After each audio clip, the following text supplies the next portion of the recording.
Crossover. Oh, killer crossover. Just crossover. It just crossed him over nastily. Another victim to the crossovers. Cross him up and sit him down. Time for the crossover, powered by Everlevel Concrete Repair in Omaha at everlevelconcrete.com. Hello, Matt, Josh. Hello. How we doing? There's nothing better than starting your morning with Sultry. somebody saying this bit sucks. Well, you were trying something and it wasn't working. No, it's just because my hearing is going, because every time I get on these headphones, No. they blast my ears because your hearing is going. Yeah, talk to him about hearing. Well, Yeah. Let's get out the tiny violin over here for your hearing. Tell me more about it. I'm just saying, it's just like it's harder and harder for me to hear because Happer's hearing is deteriorating. That's not true. I just like it loud. Welcome to a full-time radio job. Yeah. You were complaining about other people's talking in your vicinity the other day. It seems like you just hate noise. What do you? Which is weird because that's your bit. Am I stealing bits now? I have bad bits. I don't think you're stealing bits. You were sad you were that purposely mispronouncing things. I did not know what he said. I had no idea. Black cats. You have a tough time with that. Black cats. What's wrong with that? Your first time you said it, it was just it was kind of mangled together. He desperately wants someone else to mispronounce something so that he can not feel like he's on an island. Creighton. Creighton. I mean, just Creighton. No, what do you? I said it correctly. Some Norwegian words, I guess, today. I did. I probably messed those up. You can go listen to those. But if he you want nailed to. Scandinavian. There are moments where it's like my mouth is just moving very quickly and I just happen to mispronounce things. Yeah, it happened. Yeah. One guy got really mad about it in the chat. Doug in Idaho goes, Matt talking about volume and hearing is rich. Interesting. I do need to stop yelling directly into the microphone. You do trail off from time to time as well. I've been doing better. I've been trying to keep my mouth toward the microphone more often. I was listening yesterday and I was like, where are you going? Where's he going? Where's he going? It's hard to keep your head in one place. For some. I like to, for me. I like to move around. I like to shake and jive. He explores the space. I do explore the space. I do physical comedy. I do physical radio. That's what I do. I do physical radio. Well, we need to get you one of those mics that just picks up everything then. Oh, a good one. That's right. Okay. Where you don't have to directly talk into. You ever watch like a podcast where there's like not even a mic near them at all, and you can hear them perfectly? Yes, Amy Poehler's podcast. They can just talk wherever. I always like the ones where they're in a chair and they're leaning back, and the microphone clearly has a very long arm extended, and they can just. Yeah. So what? Yeah, Bill. Good point, Billy. Oh yeah, Greg. Great. And nothing changes for the That's audio. crazy. Yeah. That's pretty great. Amy Poehler's podcast. Did you see Stephen A. Smith crapping all over Jaylen Brown for a setup? He didn't even get mad about. We're talking about good setups. Amy Poehler's got a great podcast setup, but then Stephen A. Smith. Did you see all this beef yesterday between? I'm having a hard time following along. What's going on with Amy Poehler? She's got a good podcast setup. She's got a great. Like a set, like how it looks. I have on so many questions. Oh, okay. All right. I want to see where this goes. Well, I'm saying it's just so Stephen A. Smith and Jaylen Brown are in a beef right now. I didn't know that. And you didn't know this? Absolutely not. So Jaylen Brown basically said that Stephen A. Smith needed to retire. Okay. And that he is the face of clickbait media and it's terrible. And Stephen A. Smith got on his ESPN show and said to everybody, you don't want me spreading the news of things that I know about you when it comes to how people in the Celtics. He always does that. I like when he threatens He people. threatened. He's like, yeah, exactly. And then before though, he got into the I know things about you. You know, you went to Cranbrook. That's a private school. Before he went into that stuff, he was like, you make $300 million and you have a bad podcast setup. You know, you don't have a good backdrop. You don't have a good microphone. Some people just don't care about it. You have a computer and it like glitches out. It's like, you make all this millions of money. Invest in your podcast setup. Like it was a crazy roast. It was a good dig. Got him though. It was a great dig. It was an incredible getting dig. him if an NBA player whose primary function isn't to be a podcaster doesn't have an elite setup compared to I don't know, Schaefer. man? NBA players kind of have to be podcasters now. Does Wemby have a podcast? No, but he doesn't need one. He's not there yet. Jaylen Brown need a podcast? Jaylen Brown is way more outspoken than I realized. He's got thoughts, about a month ago. Well, he's always been Jaylen Brown thoughts. He's always been a kind of like that in the past, because not as much as he's been. You're totally right. It's definitely amped up in the recent weeks here. This guy just keeps catching these fly balls in just the most awkward ways possible, to the point where I don't know if he knows what he's doing. So the ball gets hit to center. What? That seemed pretty normal. Yeah. Why is this? He's still back. I don't know. Did you notice the ball was trailing out? Yeah, he had to go backwards. The ball started to the right, but then sometimes it moves in the caught another one where he had to like jump up. It was pretty routine. I'm just saying, not a baseball. Why don't you go catch a line drive in center field? You know what I did in softball? I'm a pretty good outfielder in softball. I don't know. You don't believe that for a second. I don't know if you can move right now. I'm afraid not. Not right now, but when I could move, I'm a very good outfielder in softball. I'd like to see you track a ball. That's all. I had a tough time with one. It was curling. It was coming back, and I was already set up right, and I dropped that one. I was the only drop. You can't drop any. It's not normal to drop fly balls. There was 5 fly balls, and I dropped one of them. That's not good. It was trailing back. It was like curving. That's how balls spin. Nah, this one was a different type of ball. Okay, so I don't think you're very good at this, but you haven't seen me do it. You were just explaining a very routine play. It was not routine. I was lined up in the gap because of the last time the guy hit it in the gap. And then he hit it towards center. And then I went out towards center, and then it started curling back. And I had a tough time with it. That's the guy who dropped the ball in right field for Nebraska to stay alive last year. I wonder if Michigan State's entire, thing as they come here is we're not leaving anything to chance. We're going to score 1 million runs. No one's going to get close to them. Everyone else's schedule be damned. We'll be here all day if we have to. Is Purdue going to play their way out of the NCAA tournament by getting run ruled by Michigan State in the opening game? Could be fun. Let's see what happens. I'd like to see them try. I have no idea, Schaefer. I just listen to your show when it comes to baseball. You don't listen to the afternoon show? You don't listen to Balls, a weekly segment on Fridays on Middays with What about the Slice? That's Major League Baseball. God, no, I don't listen to that. No, I listen to your guys' show. Huh. If I need baseball. This is why we need a baseball segment, Schaefer. Well, you guys have like 2 baseball segments a day.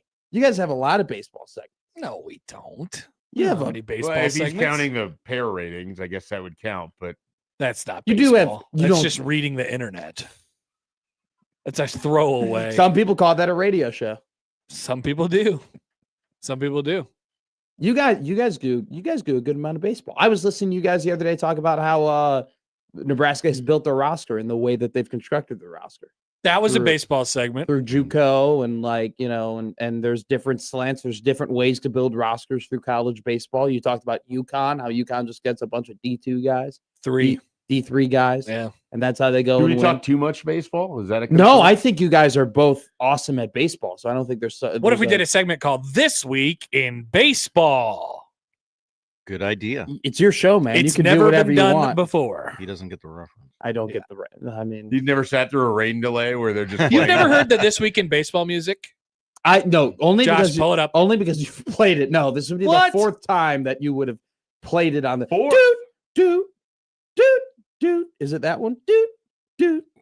I don't know what this is. Dude. What is that? It's like the bump. That's a dude. Bump. It's not that. No, it's that. It's that. I overrode it. What? Why'd you do that? We're not a show anymore. That is true. This week in baseball. It's not at all. I know. I don't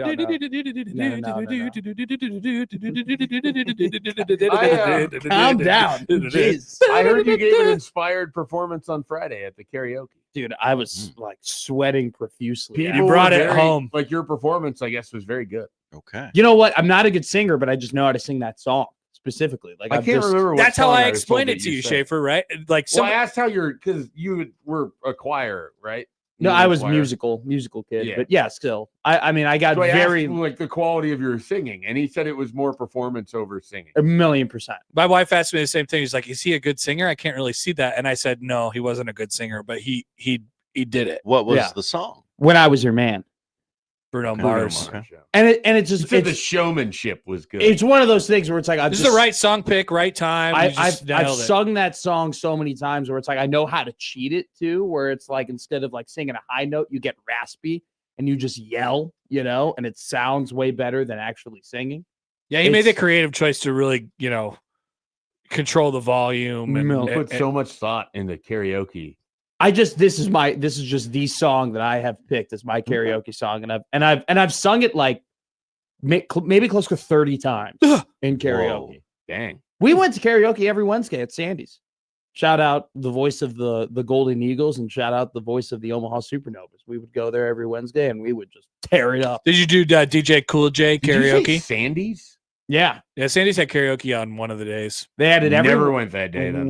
Every Wednesday and every Thursday. Now, I often seek out when the karaoke is and then make sure I'm not there.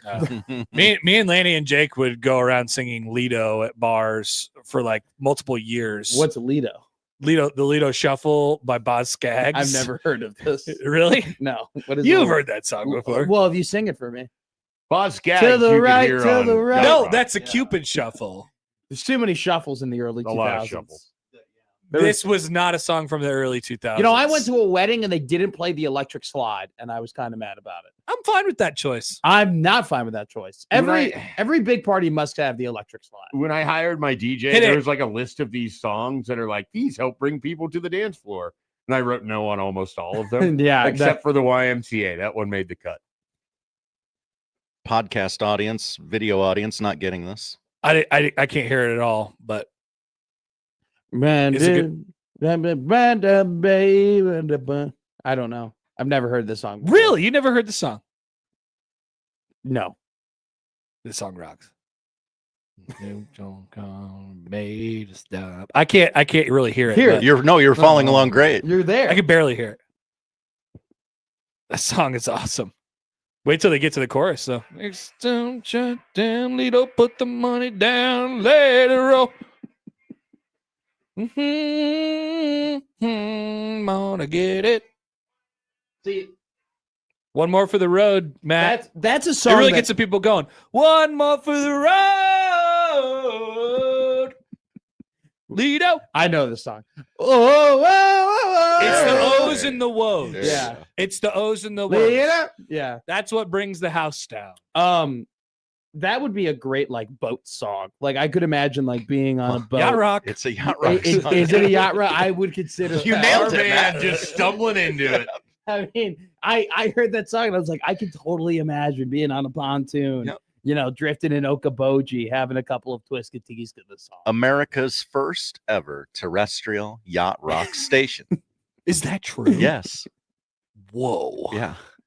And tomorrow, you could have done this baseball. earlier. You could have been in the HBO doc that I watched. That's when right. I was unemployed. The people who do our big voice here for us, Jim Cutler, you okay? Loves yacht rock. He heard about the flip and was like, "You guys did an entire yacht rock station? We've seen every format possible. We've never heard of that one." And I said, "Well, it's the first." Wow, that is surprising. I would have thought that was a format that existed many times over. XM definitely has a yacht rock channel, and I listen to it a lot. I mean, XM has a Billy Joel channel, which is awesome. You love Billy Joel. I do love Billy Joel. 1069 the Billy Joel. Interesting. Careful. Interesting. Oh my God, I would so do that. That'd be the #1 golf playlist right there. Just turn on the Billy Joel's a great golf playlist. When I golf, I play. Never thought of it that way. Can you imagine? Like I have never gotten the Bluetooth speaker out. I've never asked the guys in the cart like, "Hey, should I put some Billy Joel on?" There's nothing moving out. And Matt's like missing a 12-foot putt. There's nothing. You get down Easter Alexa while you're standing over a drive. Yeah, I can send a drive like 260. There's nothing like being 120 yards out, like in an opportunity to get yourself to have a birdie, and then you just hear pressure. Pressure. That song, pressure. What's that song? That's a pressure. It's called Pressure. Yeah, by Billy Joel. Yeah, I must not know it. I know that one. I thought he was setting up for a bottle of red and a bottle of I know, seriously. I thought you were going to go with the mainstream. Sure, that's where you were going to go. You were going to go the deep cut there. Bottle of white, or maybe Vienna. Brenda and Eddie. Popular Steady. There's some songs that could work with the golf course. Like there's River a of couple that Dreams. couldn't. Like I couldn't imagine like finding my like ball in the woods and then just hearing "She's only a woman to me." Great song though. Such a good song. That'd be a great karaoke song. Yes, if you I like to get the people going. If you knew how to hit that song though, if you could sing that song at a high quality, that would. I don't know if it would bring the house down. I think a lot of his his great stuff performance would work with karaoke because it's sort of works in that regard. But I you think have to be able to do it. We have found like the fundamental sort of difference between your karaoke bit and like what you are trying to do. Yo, yeah. I'm not trying to impress anybody. No, you are. I think you are. There's almost a sexualization to, I think, what you're trying to do. Whoa. Anybody? I mean, he's singing "If I Was Your Man" by Bruno Mars. Interesting. And he's talking about singing "She's Only a Woman." Like you're excited about it. I think there's a sex aspect. A saxpect, if you will. I was trying to do it too, and I couldn't. Admit it. No, I mean we did nickname that karaoke song something. When Interesting. I sang it in college. Interesting. I got you. The Deal Sealer? No, it was somewhere around that range. Like Quinn, my buddy Quinn would be like, "Oh, Matt's singing the blank thing," Okay. There was a nickname to it. So I'm right. I don't think I was trying to sex you up at Mo and Not me. It's not for me. I don't think I was trying to sex anybody up. You should do. I want to sex you up. That's who sings that. Who does sing that? Is it Belle Biv DeVoe? Oh man, that sounds like an actor. This topic. It's not the Glee cast. Google. No, it's not. I will admit. Color me bad. I'm sorry. Yes, Color me bad. when I was in college, there was a sex spect of what I was trying to do when I was your man. Yep. And then it just turned into the best song that I can perform, and that when you're in front of a bunch of people and you need to, you don't want to embarrass yourself, then you just play the one that you've done a lot. Which is what I did there. I wasn't saying that you were directing it at anybody or anything. I was just saying that was was your persona. The dawn of it was definitely I would say that like that's how you just in general felt like you can attract the people. There's multiple ways to get crowds going. Do you think I'm a sex symbol? I think you're trying to be a karaoke. Yeah. I think what he's describing is that it's your version of being a peacock and strutting your feathers out in an attempt to attract a female mate. I'm a peacock, Captain. You gotta let me fly. Why does he have an accent? That's from the other guy. I know he doesn't have an accent. I'm a peacock, Captain. Oh, or maybe it's just a really bad Boston accent. It is, okay, yeah. Got it. So I can't carry a tune. So what I do is I get up there and I do Bare Naked Ladies 1 week, and everyone's impressed. Nice. By my being able to rattle off those lyrics. Yeah. They're like, oh, it doesn't matter that he can't sing. He's getting the words right. You got to go with what you got. Yeah. I think the worst karaoke song is Sweet Caroline. It's been one. That's pretty hard to do. Yeah. Well, wait, what'd you just say?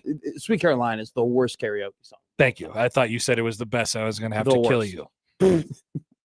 Murder. You really don't like Neil Diamond. No, I like Neil Diamond. I hate Sweet Caroline. I think you're a sleeper agent for Neil Diamond. I think you're a Neil Diamond Tuesday. Neil songs Diamond that you hear at a baseball game or sporting events, arena anthems, something like that. Good one. We could do that. Operator. I mean, we could do. I'm going to call it Tears Tuesday since I never actually power. The boys are back in town. We could do. Joker and the Thief has to be S tier. That's on my list of things I'd come out. Coming out of a timeout, especially in hockey, nothing better than Joker and the Thief. We like our beer flat as can be. We like our dogs with mustard and relish. God, that song sucks, but they play it at every ballpark ever. I've never even. It's called Cheap Seats by Alabama. It sucks so bad. Not good. Yeah. The only thing worse than that, and it would be bottom tier for me. All right, I'm going to lose a lot. Josie's on a vacation far away. No. Okay. Center field. Oh, yeah. I hate that song. I hate it with such a passion. Yeah. I've heard it so many times. How about YMCA? Fine with it. I think I just told you it was one of those songs that I put that was acceptable at my wedding. YMCA in the Wrigley Field bleachers is an elite experience. That gets people going. The YMCA just gets people going in general. No, especially nowadays. But in the Wrigley Field bleachers in particular, It gets people riled. It's provocative. It just gets the people going. Interesting. I don't understand it. The big one in Cleveland is Hang On Sloopy. Oh, nice. Like that's their big stadium thing. You never heard that one before? Okay. Sloopy, hang on. Yeah, that's kind of it. There's a city there. Yeah, for whatever reason, that city just adopted that song, I think. Or Cleveland? Yeah, and I don't know what the backstory is. I don't either. But they do the OHIO, and then it's the Hang On Sloopy after that. Yeah. What's that one song? They used to be Anthony Rizzo's Walk Up. Now they just play it all the time. It's like, Betty. Oh, yeah. I don't know that song. But everybody kind of claps along. That one's a good one. Wisconsin is known for jump around, but the better thing that they do as far as sing-alongs is Build Me Up Buttercup right before that, which is way good. I don't know. That doesn't make any sense at a football game whatsoever. But they all sing Build Me Up Buttercup. It's so good. What do? Yes, very good. You want to be I don't know what it's called. But will you be my girl? Dude. Hey, baby. Okay. Hey, baby. Yeah. Does all the bands just across the country absolutely just play that song? Everybody loves Hey, baby. That's everywhere I go. There's a college or high school. It's a good vibe when that's playing. Yeah. Oh, and it's a great vibe. The fans love Hey, baby. Like at women's basketball, our people love Hey, baby. Yeah. Very quickly, I'd like to read a headline from a 2007 New York Times article. Who is Sloopy and what is she hanging on to? It's a great question. I'd like to learn more. That sounds like that's the sort of investigative journalism the Times was doing. Right. That sounds like a Jeopardy category right there. Who is Sloopy? Potent potables. I'll take lay blank now, please. Mm-hmm. My kid did ask why we were asking questions to the TV the other night while we were watching Jeopardy. Has he figured it out yet? We explained it to him. I'm not sure he got it. Okay. It doesn't make sense. It doesn't. But it like once your brain works that way, it's impossible to go back. Mm-hmm. Then you're like, well, you got to phrase it in the form of a question. What was the? Did you watch the Mina Kimes deal yet? We are working our way through it. I know the ending. I've only seen the picture going around. Yeah. She won $1 million for charity. Oh, I thought she won $1 million for herself. I mean, she won it, but it's going to charity. There's been several notable people that have, like David Chang has done it. Mina Kimes has done it. I think Norm Macdonald did it. Katie Nolan. Katie Nolan's do it? Big into Celebrity Jeopardy. Yep. David Chang. Is he good at Celebrity Jeopardy? He won the $1 million. That doesn't surprise me in the slightest. Like that Mina guy knows Kimes so was much. one of his like phone a friend, so you had to give like a list of people that you would call. Oh yeah, he was on Who Wants to Be a Millionaire. I got kind of sick and tired that's of right. all. So I said that wrong, but I kind of got all sick and tired of like these chefs who like, just I used to love chef shows and stuff like that. And I got just sick and tired of them, except for David Chang. Well, then he quit the internet. Yeah. Well, he's but I still find his clips on YouTube. Like the old stuff. He completely stopped. Like that guy was borderline overexposed, and then he stopped doing everything around 2020. Mm-hmm. Dude, 2020, his stuff good take by him. He's great. I love David. And he'll Chang. appear on like the Bill Simmons pod every now and then. I don't think I could say his name. My buddy Dave Chang, who I'm in a text thread with. You're in a text thread with David Chang? No, it's just how Bill would say. Right. Yeah. Or he would talk about that pizza place they always talk about. Yeah. Shakey's. Dave's gonna yell at me. Yeah, we went to Shakey's, watched the Shakey's game. It's not Shakey's. It's like an actual high-end pizza place, but I can't remember what. Oh yeah, well they go there and they watch the Shakey's game on. Wow. Yeah, that's on the. Yeah, that's with Sal. There's Jake Boss Jr. Thought that guy was going to get fired like 4 times in the last 5 years. Incredible. You thought the Michigan State baseball coach was going to get fired 4 times in the last 5 years? Just every year, it just seemed like he was going to get fired. What's the gift from Mad Men? I don't think of you. I've never thought of Jake Boss. My buddy played for Michigan State, so I have that connection. Oh, so you think he? Is that why you were rolling around in Michigan State gear on Friday? That's right. Showing off your cool shoes. I was a little. You're bit. not wearing the new shoes. I noticed again. No. Too rainy. No. Yeah. Oh, is that clean. it? Muddied These today. are post-rain. no. Do people still spray stuff on new shoes to like try to protect them? Sketch card, baby. I was offered that when I bought my shoes. By the way, real quick, I did not know. Just remind me, you talking. I had no clue that we had a long weekend until you brought it up when we were over by the desk. Yeah, it's Memorial Day. I had no idea. If I you had have just someone to made bet, you have made my week, by the way, because I was just sitting there and he said that and I go, oh my God, I have an extra day. If you could make Friday's show really good, that'd be really beneficial for me and the listeners. What do you mean? So we could play it again on Monday. Yeah. Oh, yeah. I mean, do good. Do I ever have a bad show? No.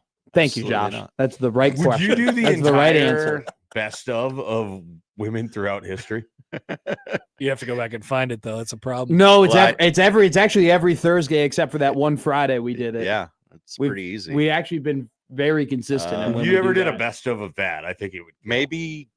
I mean, we on have a Thursday during the holidays. Yeah.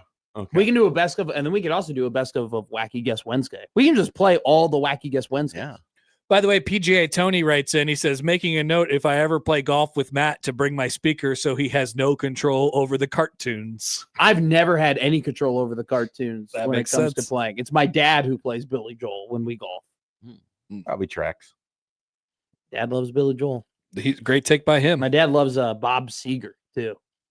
Bob Seger though was one around the boat. We listened to Seger on the boat and Joel on the golf course. It's kind of how it rocks. That's cool. Yeah, good stuff. This was cool. That's the crossover. Powered by Ever Love of Concrete Repair in Omaha and everloveofconcrete.com. Middays Mac coming up next.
I need your help.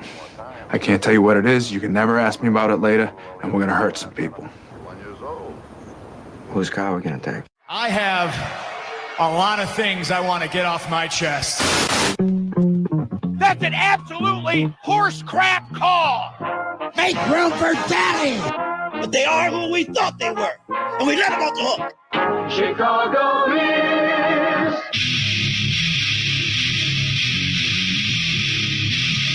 This is Middays with Matt on 1620 The Zone.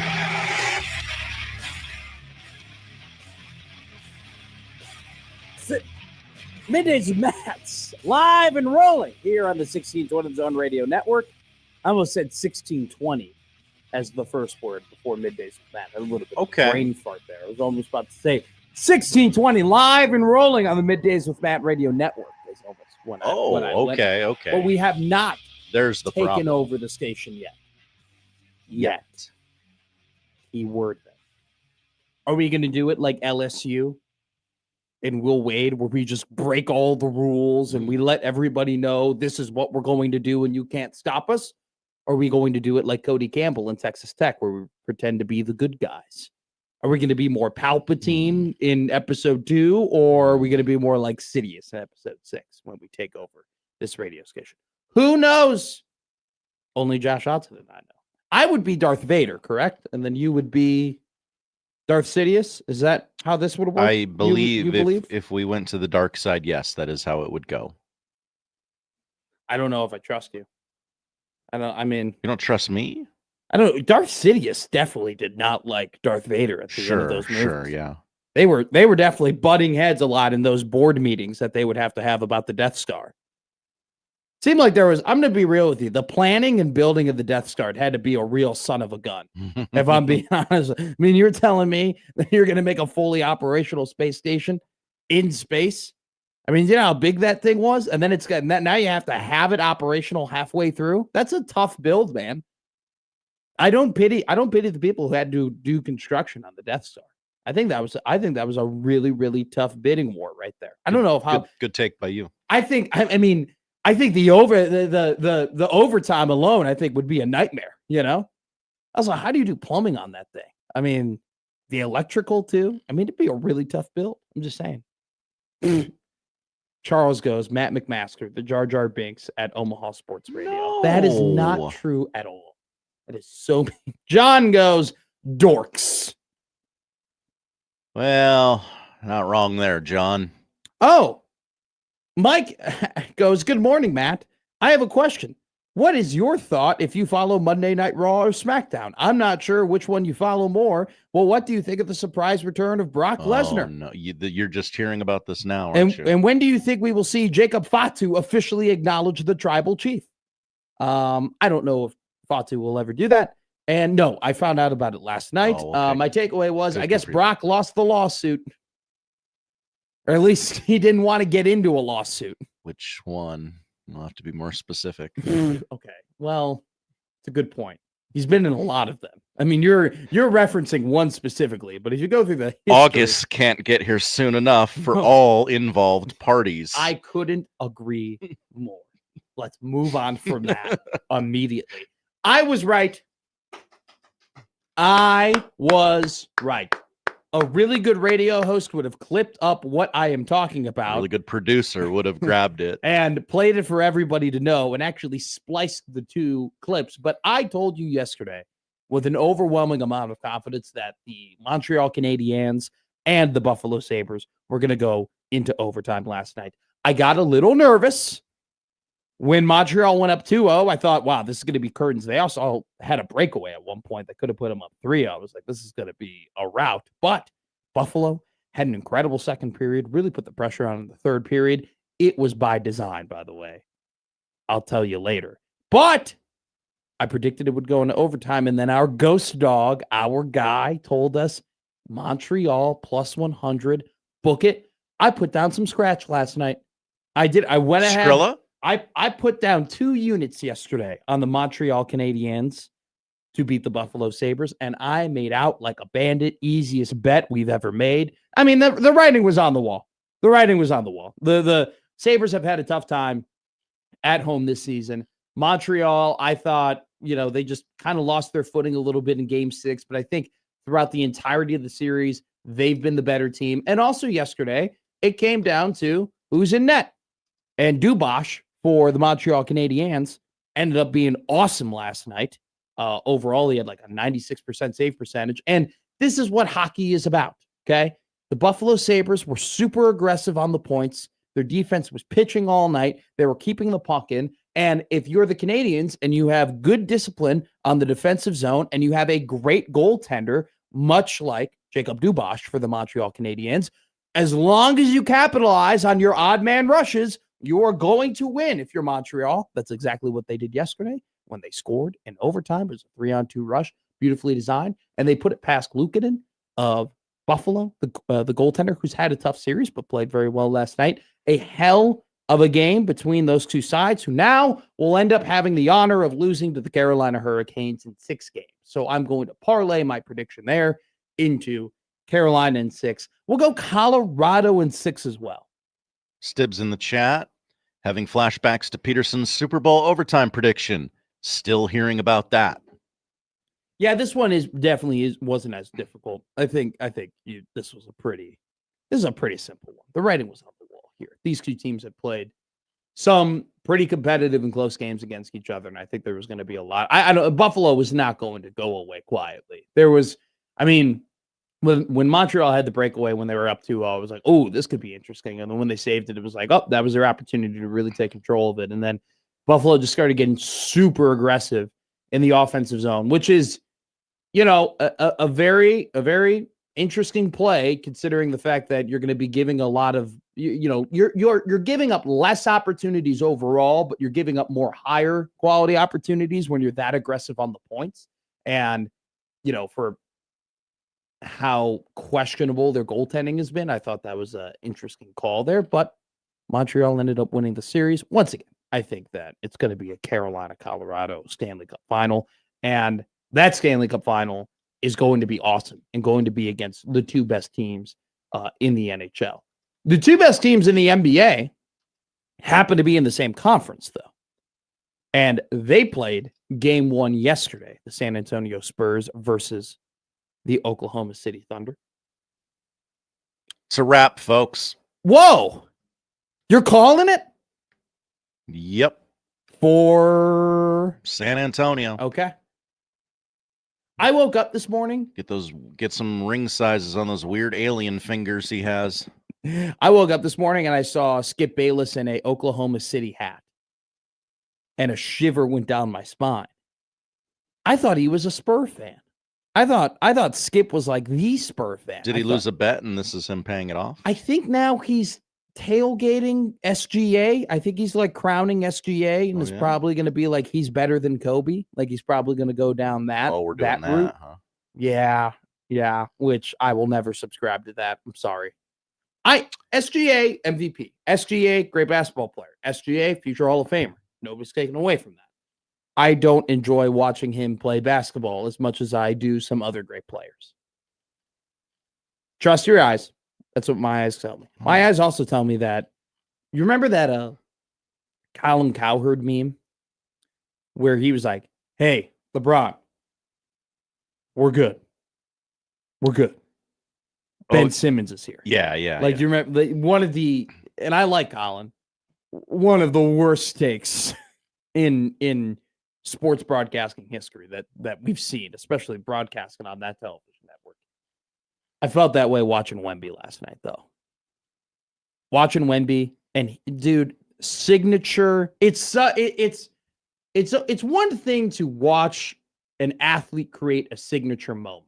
Like, it's very rare, and it only really happens in the playoffs. Very rarely does it happen in the regular season, but it's more likely to happen in the playoffs where a player makes a player has a moment, and you're like, whoa. We're going to talk about that for a long time. Like we're going to talk about the Kawhi shot, against the Philadelphia 76ers. Like we are going to talk about the LeBron block for a very, very long time. Like we are going to talk about, that long Steph Curry 3 in the playoffs, the seal thing. Like, or we're going to talk about Tyrese Halliburton, and stealing the game against New York, stealing the game against Oklahoma City. It's one thing to watch an athlete have that type of moment. It's another to know that it's that athlete's first moment, that it's their very first signature playoff moment. And that's what happened yesterday with Wemby. He hit that 28-footer to tie the game, three-pointer, and the stunned silence from not only just the crowd, but then also the benches. They zoomed in on the OKC bench, and some guys on the OKC bench were laughing. We're like, oh my God, like this is ridiculous. It's one thing to see a star like that be like, whoa, that was his first true holy crap, this guy's a superstar moment. And I think it's great for the NBA. I think it's great for that league. You are not stopping that, and you certainly are not stopping that 4 times in 7 games. Get ready for if you're a fan of an NBA team that isn't the San Antonio Spurs, get ready to hear the phrase Wemby stopper. You're going to be looking for one. Ooh. That happened in the 90s with Shaq. Which, like, yeah. You look back and you look at those rosters in the 90s, there was just a plethora of just big men at the end of the bench for a lot of those NBA rosters. Sean Bradley's 50 years old. Yeah, we'll sign him. Maybe you can stop Shaq. I don't know. Well, it wasn't even we have to stop Shaq. It's just we have to use fouls. Mm-hmm. Like, that's just what it was. We just have to foul this guy. We need to have more guys who are big enough to actually do it. Which drives the price for Giannis up this offseason, right? Yeah, I mean, it's one of those things too, though, where it's like the one trump card I've always seen with Oklahoma City is, okay, even if they can't get the best production out of Williams or out of Dort or out of Caruso, or maybe even if SGA has an off night, you still have Chet down low they can just lob it up to him, or his ability to space the floor. We even saw it yesterday when the Spurs were really threatened by his three-point shot, how he would just completely take Wemby out of the paint. I feel like Chet has always been the trump card of that Oklahoma City team. And when you have somebody who can do things that Chet can do better, and then not only just do what Chet can do at a higher rate, dominate him. And Wemby at points was dominating Chet. And SGA kind of disappeared, especially in that second overtime, where you were kind of curious as to, all right, when is he going to take over? And it's just, I think the presence. Not only did Wemby block a bunch of shots, he also changed about 30 shots just pure off of length and just physical ability. So, he was incredible last night. I thought Dylan Harper, we're going to talk a lot about 41 points and 24 rebounds. I thought Dylan Harper had a phenomenal performance as well. I thought he had a masterpiece on both sides of the floor. There were a couple moments with Harper where you're like, okay, he may not have made that shot now, but he's going to make that shot in 2 years. Like, if this guy already is physically imposing his will and handling the ball at the elite rate that he's handling at, which I think he had 12 assists last night. If he's doing that now, I can only imagine what that team is going to look like in a couple of years when both Wemby and him are both still babies. They're both still pups. Like, they're not even close to their what we would consider an NBA prime. And then on top of that, you got to add in the fact that Champagny is a pretty damn good player, and Dominic Vassil is a good player. And then you kind of remind yourself, like, oh crap, they got Stephon Castle. I forgot about that. Youngest starting 5 in conference finals history. It's just impressive, the roster that they have. And I think Mitch Johnson is doing one hell of a job as a coach, and I love seeing his huddles and how intense he gets. Obviously the second apron and the tax and everything like that has become really tough for teams to keep their rosters together in terms of the guys that they've drafted up, and that's a big problem, especially that we were highlighting all of last year in terms of just teams seem like they're kind of getting punished for drafting really, really well. And it seems like the Oklahoma City Thunder at some point are going to have to pay that tax, which is tough. So we'll see how much of the core they can actually keep together. But as long as you have, your Jalen Williams and your Chet and your SGA, you are going to be winning games for a long, long time. And I think the same thing can be said for the Spurs and Wemby and Harper. So it's one of those things where this is going to become a regular occurrence, not just this year, but for years to come. More of that, please. More of that, my girl, please. I would like to have 7 of those games. Chop, chop. 7 of them. Because there was a conversation yesterday that was going around Twitter about a lot of these games in the NBA playoffs have been blowouts and have been fairly uncompetitive. And I will tell you about the 15 games that I've watched the NBA playoffs. I think I've maybe seen 3 or 4 really close ones. And I think a couple of them were the Toronto Orlando series, which is kind of funny to mention. So, I think that this is a series that is definitely going to. Toronto Cleveland. It was the Toronto Cleveland series I'm referring to. But this is a matchup that the NBA needs. Like the NBA needs 2 teams with 2 young stars who are clashing against each other year in and year out and fighting for NBA championships. And Steph Curry's old, man. Kevin Durant's old. LeBron James is in his 40s. Like the old guard old guard's going to retire in a couple of years. Like the Westbrooks are going to be done, and the Durants are going to be done, and the Kawhis are going to be done, and Anthony Davis is eventually going to you're getting to the point where it's a lot of these guys that you grew up watching and that carried the NBA from a superstar perspective are either too old to make an impact anymore or eventually going to retire in the next 2 to 3 years. The NBA needs the new guard to really show up. It showed up last night. So I think if you're the league, you're excited. Yeah, it's Ant-Man, it's SGA, it's Wemby, it's the Tatum. New guard is here if he stays healthy. Tatum is a part of that kind of he's in the in-between of he's been around and he's been a superstar and he's won an NBA championship, but you definitely don't put him. I think Giannis is kind of in that. Giannis and Jokic and Tatum, I think, are the in-between of the new guard and the old guard. Mm-hmm. It's a new era. It's a new era yesterday, and Victor Wembanyama hit a 28-footer to tie the game at 113. It was absolutely insane. It was a true signature moment, and it's good for that league. Let's continue to talk about things that are good for teams.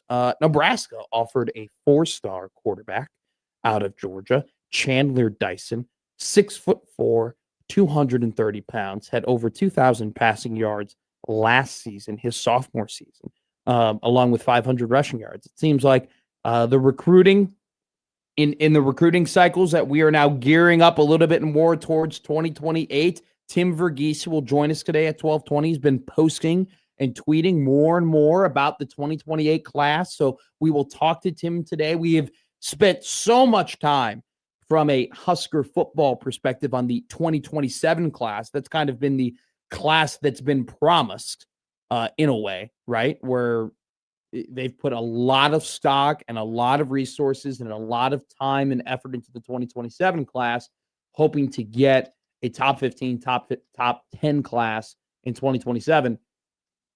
Now we're seeing some teams shift a little to 2028, looking ahead, trying to get a jump start on that. We'll talk to Tim about how Nebraska fits into that equation, along with Chandler Dyson, their 2028 quarterback that they've offered. We've watched some tape on Chandler Dyson. I have some takeaways from what we saw. But on top of that, I do think that there is a significance.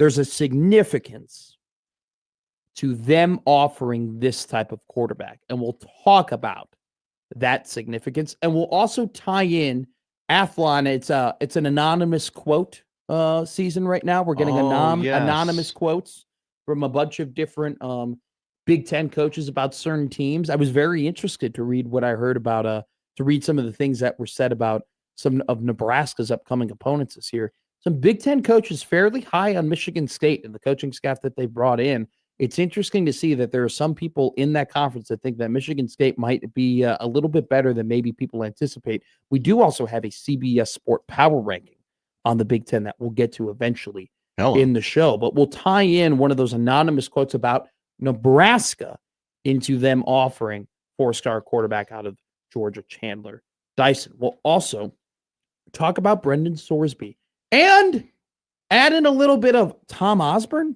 into the conversation with Brendan Sorsby. What? T.O. Sipple had an article today where he was able to talk to T.O., get some of his thoughts when it comes to sport gambling. So very interesting takeaways there from Coach Osborne, along with just more details that have been released about Brendan Sorsby and his very interesting situation going on right now, where typically when you are caught gambling on your own team, It's a pretty open and shut case in terms of whether or not you're going to be eligible to play your sport in the NCAA the following season. I mean, first off, Jeffrey Kessler is a part of the team of lawyers that will be helping Brendan Sorsby. Jeffrey Kessler is one son of a gun, if you know what I mean. That guy does not lose a lot. He is a very, very good lawyer. So interesting to see that is the counsel that Brendan Sorsby has. But on top of that, very interesting arguments that Texas Tech is making. Will it come to stand? We will see. But a couple other details released about Sorsby that were quite concerning as well. If you already know what we're talking about, so we'll talk about that later in the show. We'll also talk about LSU. They give no Fs. They do not care.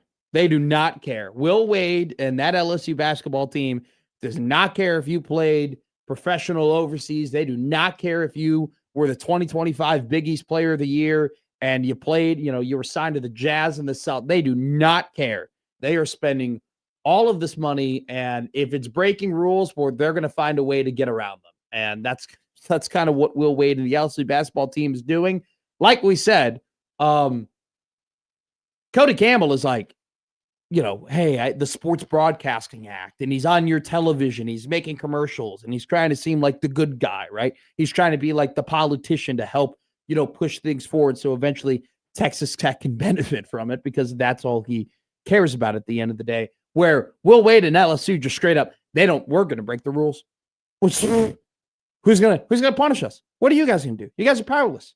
We're just going to pay all these people. So we'll talk about that later in the show. It's a Michael Severe Tuesday. So at 11:20, the executive director of the Jet Awards will go ahead and join us. We'll talk to Michael, all things about quarterbacks in the Big Ten and the NFL and so on and so forth. Don't forget, if you want to get in on the conversation, 402-951-1620 is the number to text and call us. The Prairie Flower Casino Zone hotline. If you want to email us, if that is your preferred method of communication, the Equitable Bank inbox. Equitable Bank, they take banking personally. Matt at 1620 The Zone. Josh O at 1620 The Zone. We will be on Twitter all day looking at all the stories and some of the things that you're tweeting at us. Don't forget, the Zone Twitter feed is powered by Liquid Trucking. Matt at Matt McMedia at producer Josh. We have one hell of a show for you today. Demi Lovato is here on Middays with Matt. It's the 1620 The Zone Radio Network.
Now, back to Middays with Matt on 1620 The Zone.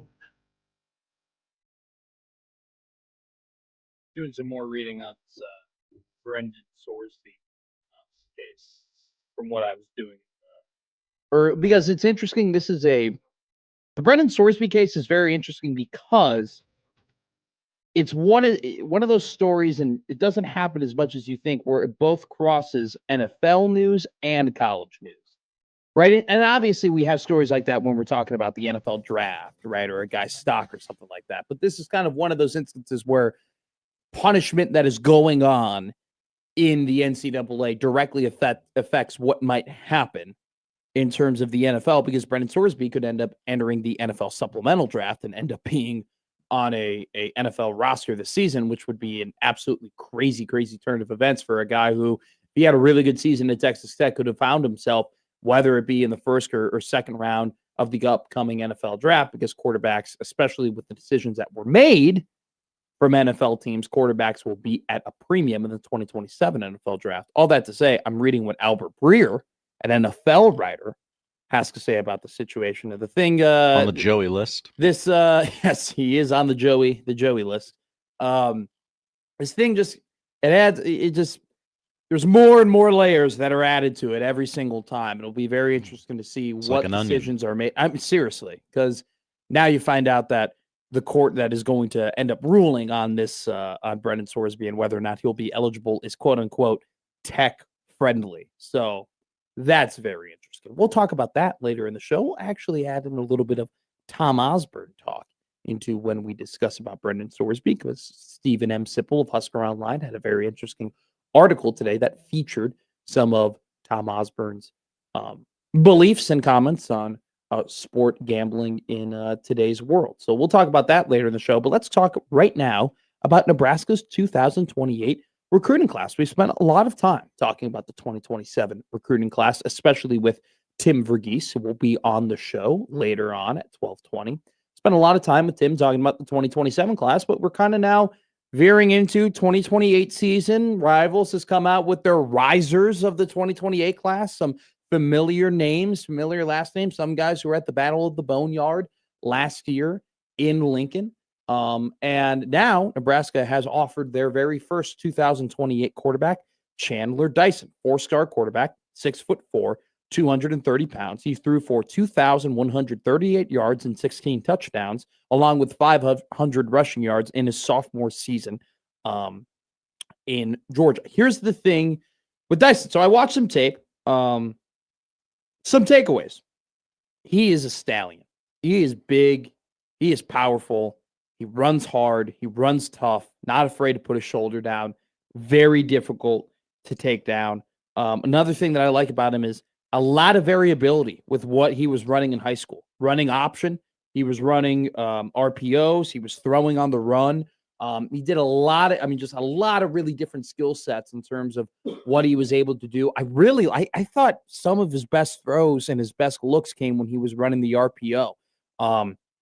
Make quick decisions, pull out the ball. He's got a strong arm, and the type of arm when you're running the RPO, he can kind of just sling it back, puts it right on the guy, especially on slants. In terms of the footwork, I'm not going to act as if I'm an expert, but there are times where it's like, okay, you could see maybe why he has a 59% completion percentage. You could see maybe why there are moments where I bet if we put on the full tape that there would be some inaccuracies.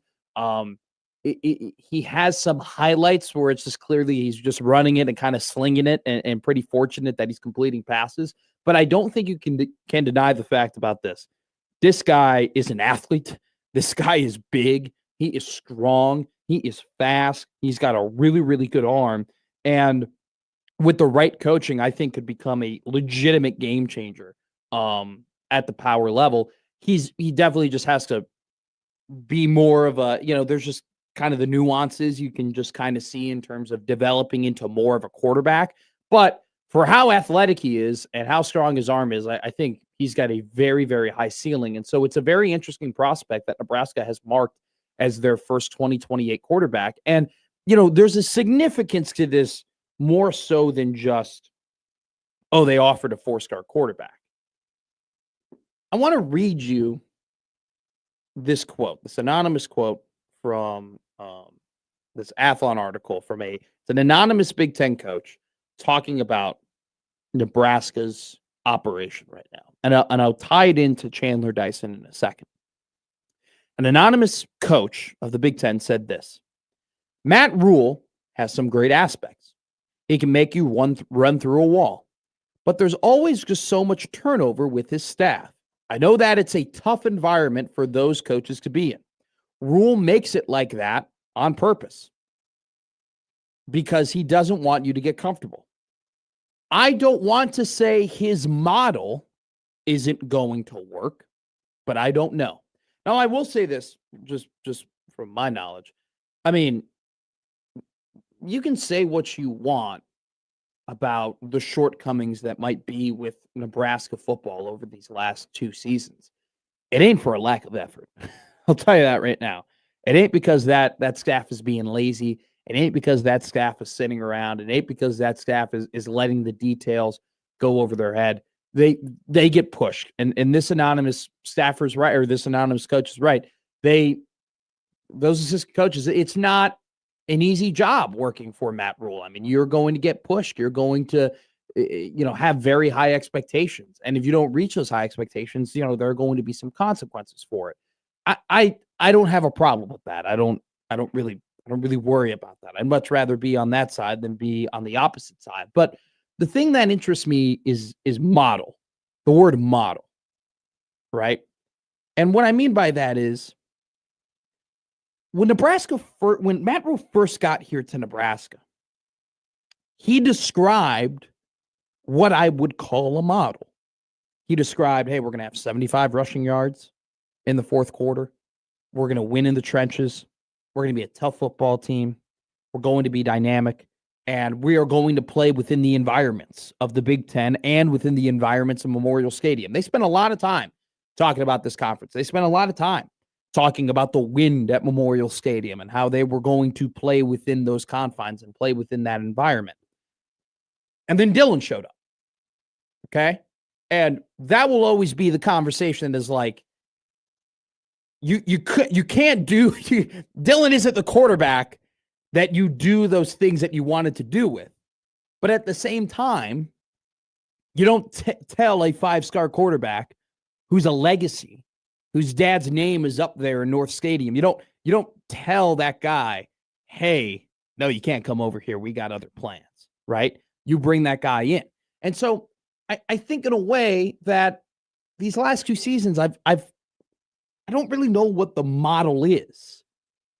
I think the model is still bringing in young players, prioritizing athleticism, trying to develop guys, through playing time and developing guys through practice and, emphasizing player development. I still believe those things are still going, are still a part or, on the top list of what they're trying to do at Nebraska, but they just haven't really hit those results at the rate that you thought they would, considering what Matt Rule's pedigree was before he came to Nebraska and the emphasis on those things. And I think that over the last 2 seasons, just outside looking in, I've lost a little bit of what the model is, what they're trying to do. The development, you see the model development just by the guys getting better. And so just more guys have to get better, and then we can go back to being like, oh, they're doing a good job of player development. But that has to actually happen. But this offer to Chandler Dyson, prioritizing a quarterback like this, prioritizing a guy who is big, who is fast, who is strong, who you watch his tape and you see a lot of potential for there to be had, I think that re-emphasizes and communicates a course correction back to where they closer to where they were when they first got here. And quarterback acquisition has actually been, I think, the strength of this program under Matt Rule. I think if you could point to the one thing they've been able to do maybe better than anything is acquire quarterbacks. Jeff Sims did not work out. Okay. I don't have to be a rocket scientist to tell you that. Forget. We know, and people don't forget. Okay. But you can understand, like, let's take a step back. You can understand what they saw. Okay. I mean, hell, you saw it when he was in an Arizona State uniform last year. You could see what the vision was. You could see how good of an athlete that guy was. You could see, in flashes, especially in that Minnesota game early on. Okay, hey, I see kind of what they're trying to do here. They acquired a 5-star quarterback in Dylan Raiola. They acquired a 4-star quarterback out of California in TJ Lateef. They're, right now, and, the papers aren't signed yet, but they're tracking to get another high quality quarterback in Trey Taylor, who may end up being a 5-star. We'll see at the end of the cycle where he ends up at. But all this to say, Nebraska has shown a capacity to go and acquire these quarterbacks at a high level, to identify the type of guy that they like, and then go ahead and convince that guy, hey, come here, play for us. We're going to be able to help you. We're going to be able to develop you into what you need to become. It's just actually executing on that back part. And they weren't able to execute with Jeff Sims. They weren't able to get it done. They tried with Dylan. They tried. They did their best. I mean, they invested a lot in wide receivers. They invested a ton in offensive line. They did things and they catered to him the way that he wanted to be catered to. They talked about him in a way that I would love to be talked about one day, the way that Matt Rule and that staff would publicly talk about Dylan. I would love to be, to hear those words said about me in a public forum consistently. And they tried to help Dylan. At some point, it's of my opinion, you got to help yourself.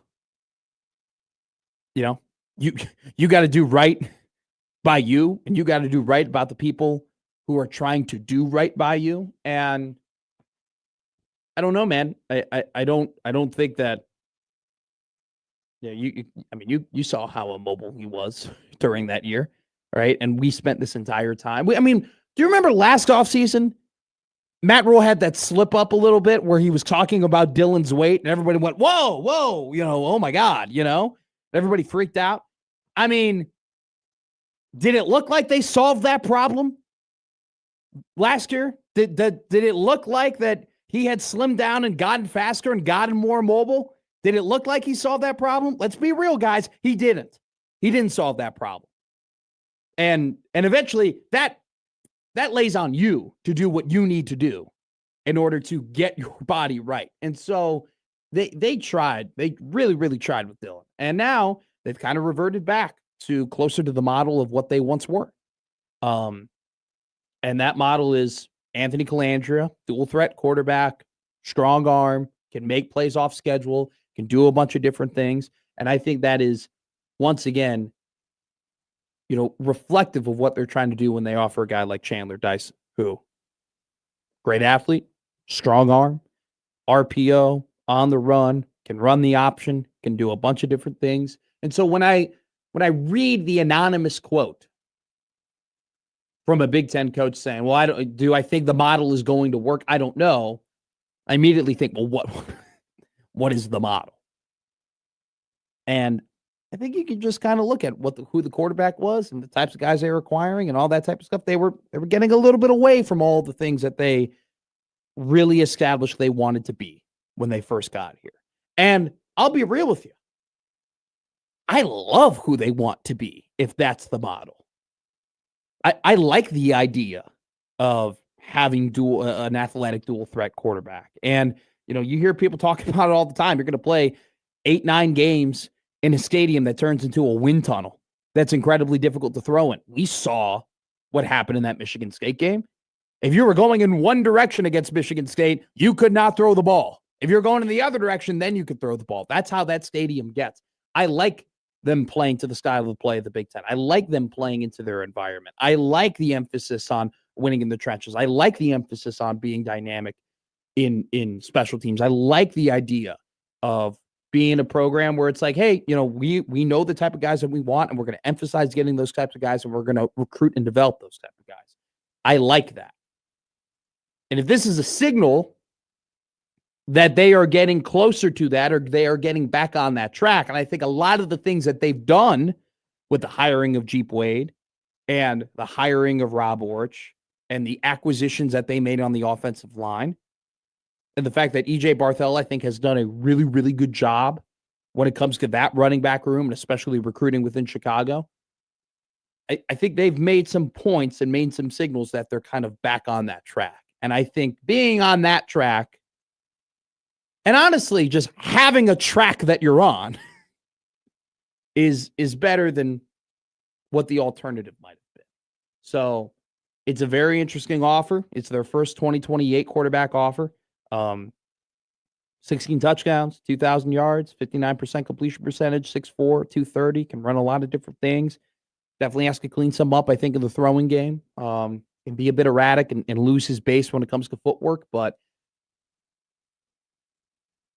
if they can develop, and that's what it always comes down to, if they can develop him, if they can coach him up, I think these guys are really good at looking at certain types of athletes and saying, hey, this is a guy that if we could coach him up, he can play football. It's just that second part. And they haven't done it. I do think they get a little bit more slack than what they're deserved when it comes to player development, because there are players that they have developed to be very good. I do think they get a little bit too much slack, but it has not been to the level that I thought it would be at.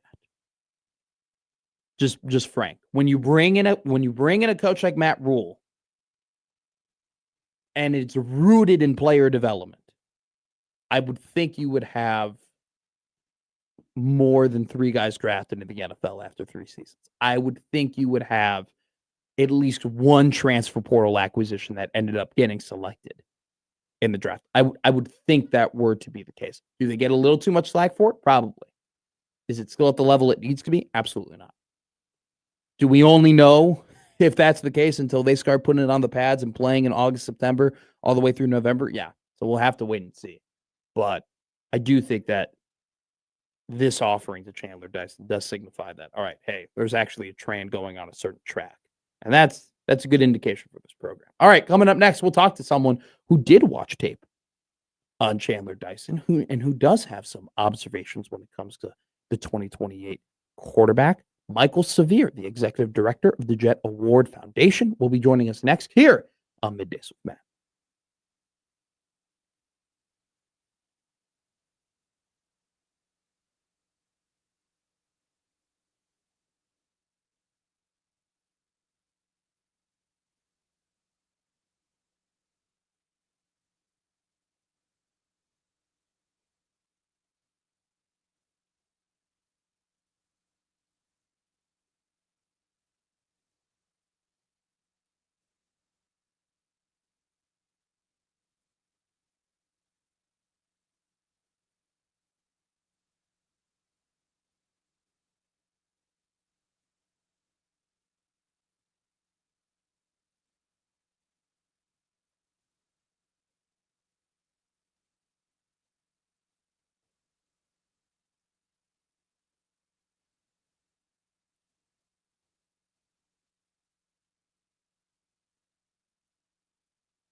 Been a pretty hectic day of news around college sports. A lot of just articles and quotes and commissioners calling out other conferences for not following rules that they agreed to adhere on.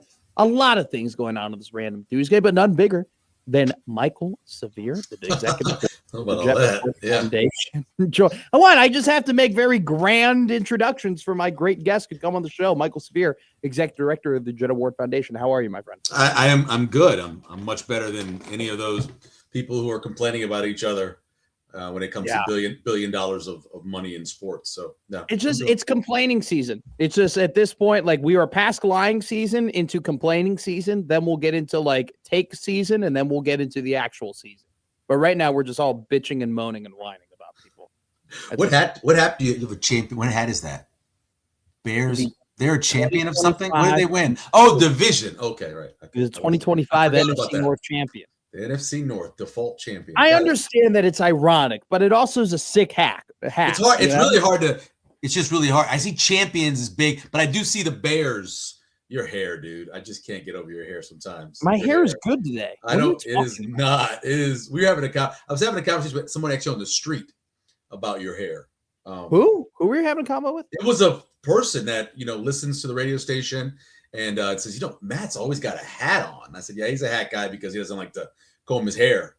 And they're like, well, yeah, that's what it is. But you try and pawn it off as if I have a bad head of hair. It's not that I have a bad head of hair. It's just I don't want to comb it. Okay.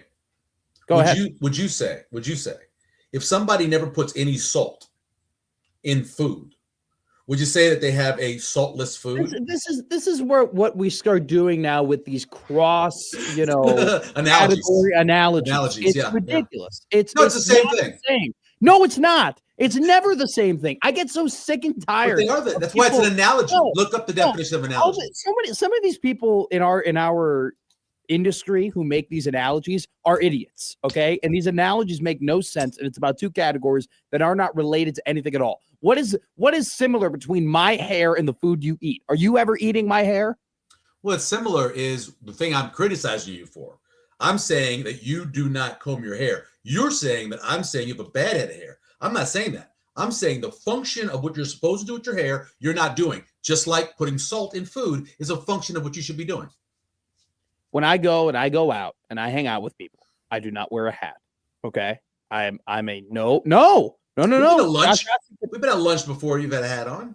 Oh, I'm more so talking about going out at night, like going out with friends. Going out with somebody on a Saturday, or I'm not going on a date with a hat on.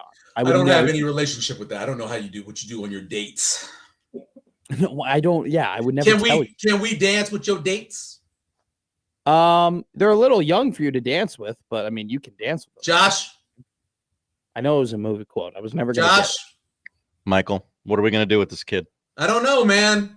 That's one of those you have to see, I think. I think that's one of those movies that as a man, American man. Animal House. Animal House. Yeah. Animal House, man. I would agree with that. You must see Animal House. My dad loves Animal House. Because it's the one everyone else is copying. That's the one with Flounder, right? That Flounder is one of that. That's his name. And then it's thank you, sir. May I please have another? Yes, that's in there. Yes. Kevin Bacon. That's Kevin Bacon. Mm-hmm. Oh my God, that movie is loaded with people in it, and some of them have really small parts to say how big that movie was. Obviously, is it like Oppenheimer? Yeah. Oppenheimer has some heavy hitters. Rami Malek had 4 lines, and the guys won an Academy Award for the best damn actor. Yeah, you got to kind of limit the amount of his talking because the more we see those teeth, the more you don't want to eat your popcorn in the movie theater. Do you think? Are you calling Rami Malek ugly? I'm like, his teeth are pretty scary. This is yeah. I mean, his teeth are scary, dude. I mean, there are certain things on the human body that you can see that kind of disgust me. And when someone's teeth are bad, I couldn't agree more. I couldn't live in Europe. I could not live in Europe. I couldn't agree more. No, somebody once asked me what do you what's your ick with a girl and I was like, if they don't have good teeth, and I kind of got tough like that. And I went out with a girl and she had bad breath, and that was it. Whoa. Yeah. Did you offer her a mint? No, I don't do gum or anything. I just you don't have mint. You don't carry mints.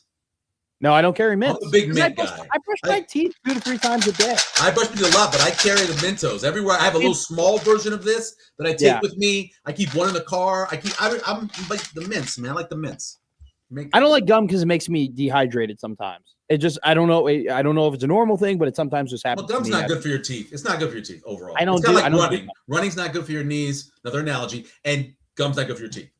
But those make sense because you're talking about the human body, and you're talking about running and chewing. Are they the different thing? Because you are no. Have you ever tried running with? Have you tried running with your? You do run your mouth all the time, so I guess they're the same. I do run my mouth all the time. Exactly. That's why I have this job. That was a good insult by you. What do you? No, running. People don't know that. That's running. There are people who have gotten, and this was a story that I was told before people get at me. I had a running coach tell me a story about how he had a runner on his team. She got anemia because she was running and the iron was getting shaken out of her blood because of the constant impact on the ground between her feet. Was she a vegetarian? I don't know. He did not offer me those. It's hard to have low iron if you eat meat. This is really hard. It's really hard to do. It can happen because you could have anemia. It could be actually a part of a symptom of something else. But if you eat meat, you should be fine. Are you off the red meat right now? Or No. I Lent. I don't eat meat during Lent, and that's all meat. I don't eat pork. I don't eat chicken. I don't eat beef during Lent. I do eat fish. I'm on a tuna kick right now. I've been having a lot of tuna recently. You don't bring it in the studio though. No. Okay, good. Yeah, you can't bring. Bring two. We had a guy that worked at Channel 7. That was his thing. No. In the morning, he would take it and he would go eat it in one of the edit bays. And then he would close the door to the edit bay and leave the empty can in the trash can. He was kind of a practical joker. R.I.P. He passed away, but he was kind of a practical joker, and that was one of the things he would do. He'd leave the empty tuna can with the door closed inside the edit bay. It was horrible. It was horrible.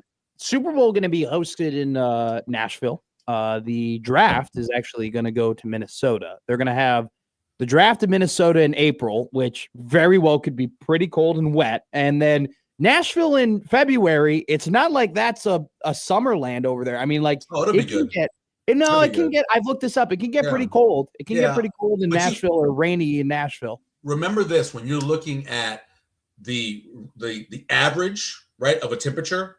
Yeah. Take the last 10 years because we're in a different world now. Sure. We got all the times I've been there. We actually have family that lives there. My cousin married. Yes, we actually went to a wedding. I was just going to tell you. We went to a wedding in February, and it was pleasant. The problem with Nashville is not the weather; it's how crowded it is. The town is not built for extra people, and so there's constantly extra people coming in for weddings and events and stuff. And it's just not. I mean, we were on the interstate at 1 a.m. in a van taking us back to the hotel, and we were in traffic at 1 a.m. on a Friday night. It was crazy. That city's not ready. I was going to ask you this question. Like, I haven't been there, but anytime an event is in New Orleans, reporters or people who are there tell you how they got their crap together. They know exactly what they're doing. Is it just, did that take time to do? Was there a point where NOLA kind of like they didn't really have their feet under them in terms of hosting this big event, and they've lived and they learned? Or has it just kind of always been a great event town? It's a tourism town, so they know how to treat you. There are more hotel rooms within the proximity of the Superdome than, like, you have to go to Vegas to get the amount of hotel rooms in a small area that you have in New Orleans. And so because of that, but if you go back 1974, right, they were trying to have they were going to have the Superdome built by 75, and you were going to have the Super Bowl there, and it wasn't built in time. So you got your second Super Bowl in Tulane Stadium, which was Pittsburgh and Minnesota. Talking about weather, by the way, one of the rainiest Super Bowls. And if you look that Super Bowl up, I think there were 11 fumbles. Oh, wow. Something crazy like that, along with the turnovers. And so obviously weather, but New Orleans has always been a place to go that I always say to people, if you go there and you don't have a good time, that's your problem. It's not the city. Sure. The city is going to give you an opportunity to have a blast and have the best time you've ever had in your life and hopefully get alive. That's always a part of it. But it's your fault if you don't have a good time. It's a dangerous city, though. I'll admit that. So it would have been Super Bowl 4. Pittsburgh versus Minnesota, right? That's how X is. No, X that's Baltimore. 4 is Super Bowl 9. Super Bowl 9. Yeah, let's say. Yeah. I got my Roman numerals confused. I believe Baltimore Dallas was 4, right? Was that Baltimore Dallas? I have no idea. The field goal one kicked it to win a game, I thought. What the first 3 Super Bowls were Green Bay, Kansas City? Is that correct? Oakland was the one, and then the Jets won in 3. They won the one in Super Bowl 3. Chiefs. I was talking about Super Bowl 5. That was the one with Baltimore won on the field goal, right? I'm trying to see how many fumbles were in this game. Look it up. It was a messy game. The guy who helped raise me, my mom's second husband, he had season tickets at Tulane Stadium, and he always would tell the story about how it was the worst weather they had the entire year on that day of the Super Bowl. It was just a mess, and balls were slipping out, and everything was going crazy. And that's I'm trying to find it. I cannot find it. But anyway, I wanted to ask you about that because new sites for Super Bowl very much intrigue me. I also do think too with the rising popularity in Nashville and how it's become a major tourist town and bachelor parties and bachelorette parties and all that type of stuff, that they might become a hotbed, if you will, for more bigger future events past just having a Super Bowl. Never was a woman ever angrier than when the draft was there and women had scheduled their bachelorette parties. Yes, that was the best. They were in the street complaining, and they were just mad. I will tell you that if you ever go to Nashville, do the on-off bus tour. Yeah. They take you to some really cool places. You get off, you get some food to eat, things to do. They tell you about the city. It's really a really good trip. It's a good tour. I am not well traveled. You do know this. I think I don't know that actually. I don't know that. I didn't know that. I thought maybe we took a lot of vacations to Florida. Oh, we took vacations at we were a Florida family. I'm very good with Florida. I've been to the Keys. I've been to Marco Island, Sarasota, Naples, Orlando. Yeah. We stopped in Jacksonville one time. We've been to Tampa. Like, we've done all of Florida. I'm good with that. Yeah. And we did San Antonio and San Diego. Okay. And the Sands. We did Anaheim, and we did LA too, but that's it. Like, I haven't done that's not excellent. That's not horrible. I haven't been anywhere on the East Coast. I haven't been to Philly. I haven't been to New York. I haven't been to New York. You should do 2 weeks and do the line, right? I hate Boston, but you go to Boston, you go to New York, you go to Baltimore, stay alive. Go to Baltimore, stay alive. Good point. And just hit that little 95. You do 95, just the I-95. I will do that. And now, so next year, I've told the parents, I'm like, when I have vacation, I ain't going back home to Chicago. We're done. The Chicago trips are going to be very limited now. Yeah, it's going to be Matt's got to travel. So Nola's on the top of my list. Well, New Orleans should be there. We're actually closing in on a home.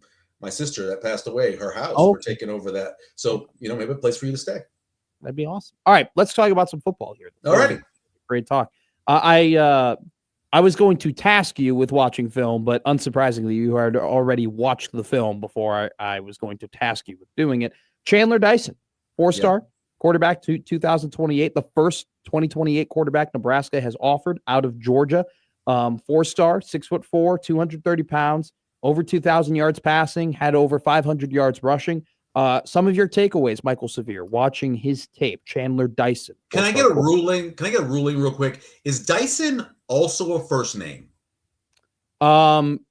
Not now, but it could be. I could see it being in 5 years. Okay, because I have a thing about people with 2 first names. I would say that if I met a Dyson, that I would be a little taken aback. It would definitely be the first Dyson that I've met, but I do think it is something that could happen in the next couple of years. Okay, well, I worry about I'll that. say no.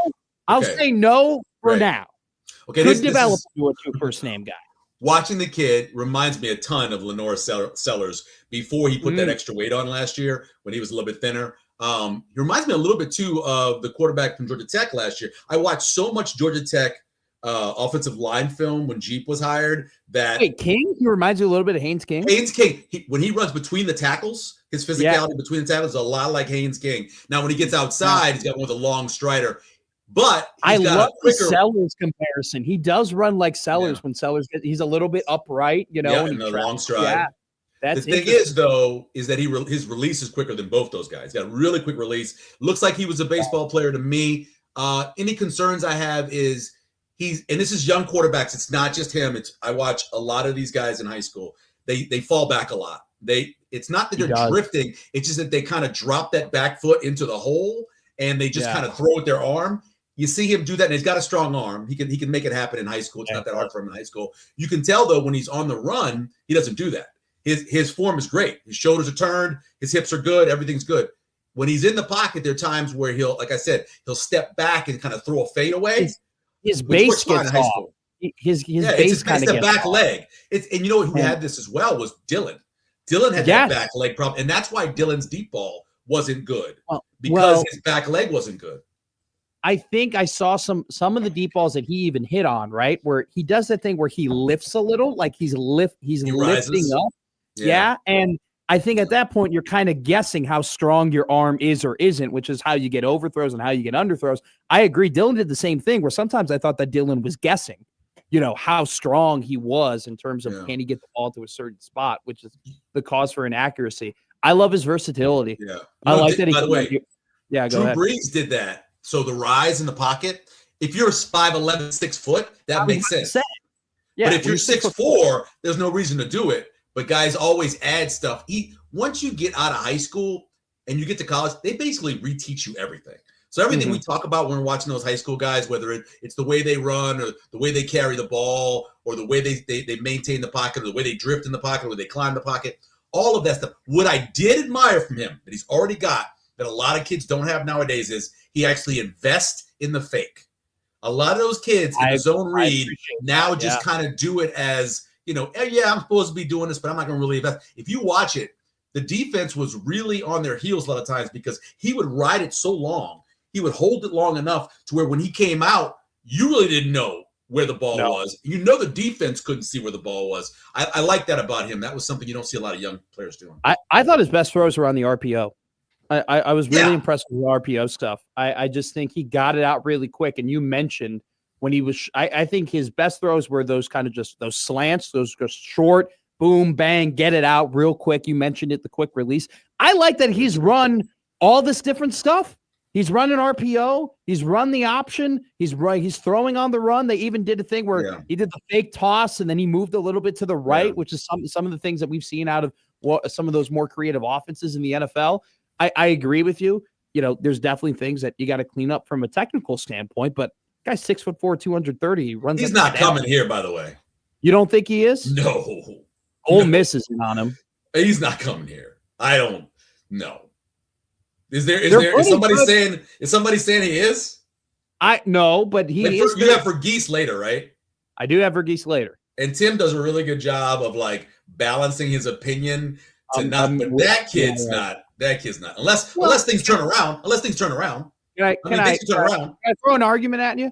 I'm not going to act. This isn't my area where I'm like, is he going to get him or is he not? I used it more as hey, look at the type of quarterback they're trying to get, right? This is the type of guy they're prioritizing. And I think that communicates a lot, right, about their model. But him specifically, the one thing this program has done so well that you can never nag on them for is acquiring quarterbacks. They've been really good at acquiring quarterbacks and high-level quarterbacks at talent, high-rated quarterated quarterbacks. They've been very good at that. Okay, so this kid's going to be a five-star when he's done, right? I don't know. I'm just saying. He's pretty damn. I'm going to be real with you. I don't know. That's not my area, but he's pretty damn good. I believe Nebraska's had 3 5-stars in the last 20 years. Marlon Lucky, Lucky, Dylan Raiola, Baker Steinkuhler was a 5-star. Yeah, Marlon was too. Baker was a 5-star. They had a tight end kid who came here who was a 5-star who never did anything. I've never even heard of him, but it happened while I was here. I never heard of the kid. He was a 5-star. And then other than that where did Dylan end up at the end? Did he end up 5 at the end? I thought he ended up as a 5 at the end. He was 5. No, he was 5. He's 5, right? So those are the guys that I know. I know Marlon, depending on which service you're talking about, if Marlon was always a 5-star in both services. I know Rivals had him that way. But, yes, they don't normally get those guys. That's what I'm saying. You count Winery as a 5-star? No, I don't count. So if you do that, then you're also counting the safety that played for the Bears, cornerback for the Bears, because he was a 5-star coming out of junior college. But you're not talking about that. Wait. I'm not talking about transfers to junior college guys. I'm talking about guys that Nebraska recruited as freshmen to be 5 yards. You're not talking about Mike Brown. No, your cornerback. Oh my God, what's his name? He was here. He came out of New Mexico Military Institute. Zach Bowman. Zach Bowman was a 5-star coming out of junior college. You remember Zach Bowman? No. He played for you for like 6 years, right? The Bears about 6 years. He was there. I don't know how long Zach was there, but Zach was there, I thought, for a while. No? Exposing me. Zach, yeah, he was a Bear. He was definitely a Bear. 08 to 12. So 5 seasons. There you go. Yeah. He came here from New Mexico Military Institute. It's part of that 05 class where they had all that talent in there. And he was a 5-star coming out of junior college.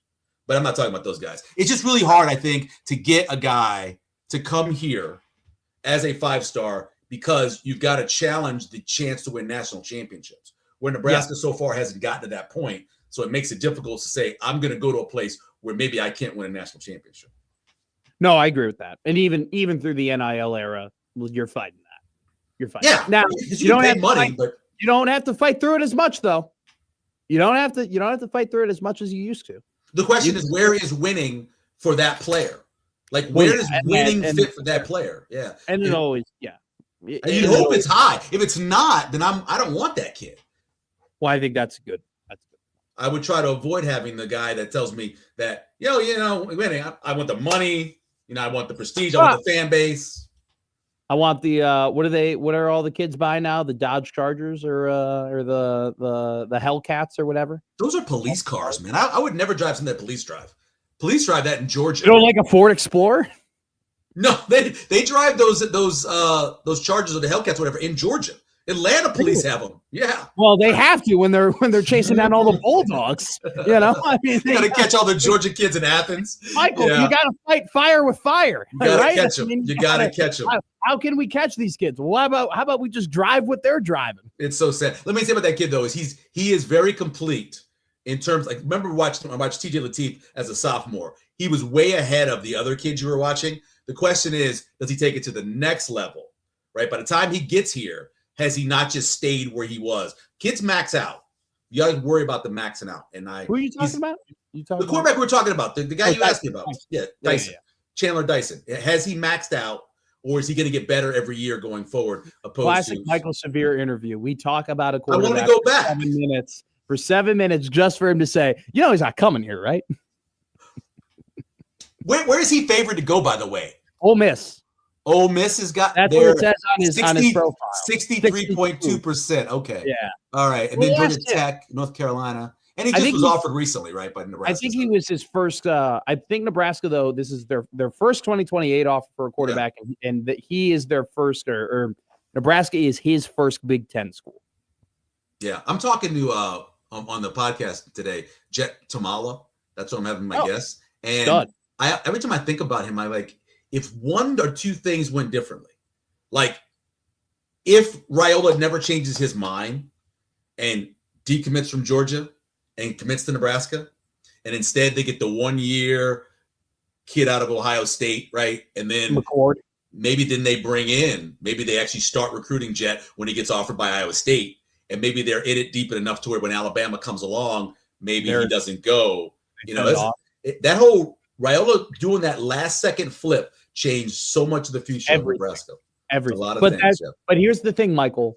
There will never be they shouldn't have done it. Like, there's no way you don't do that. Like, there's no way you don't take it. You don't say no to him. No, absolutely not. Can't say no. Anybody who proffers up as that was a potential possibility for them to do was lying to you. They were never going to say no. Yeah. The only people who were against it were old school Nebraska fans who did not like non-mobile quarterbacks. And they're there. They're out there. Those are the only people. Ended up being right in a way. All right, we got to let you go. We appreciate you as always. We will talk to you maybe later in the week. We will see here on the 1620 Zone Radio Network. Listen to Middays with Matt. Bye-bye.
Rolling here on the 1620 Zone Radio Network. I got a couple of minutes here before we have to hit a break and go to the odd news with Josh Odd. Real quick, last night, something happened in Major League Baseball that is always fun.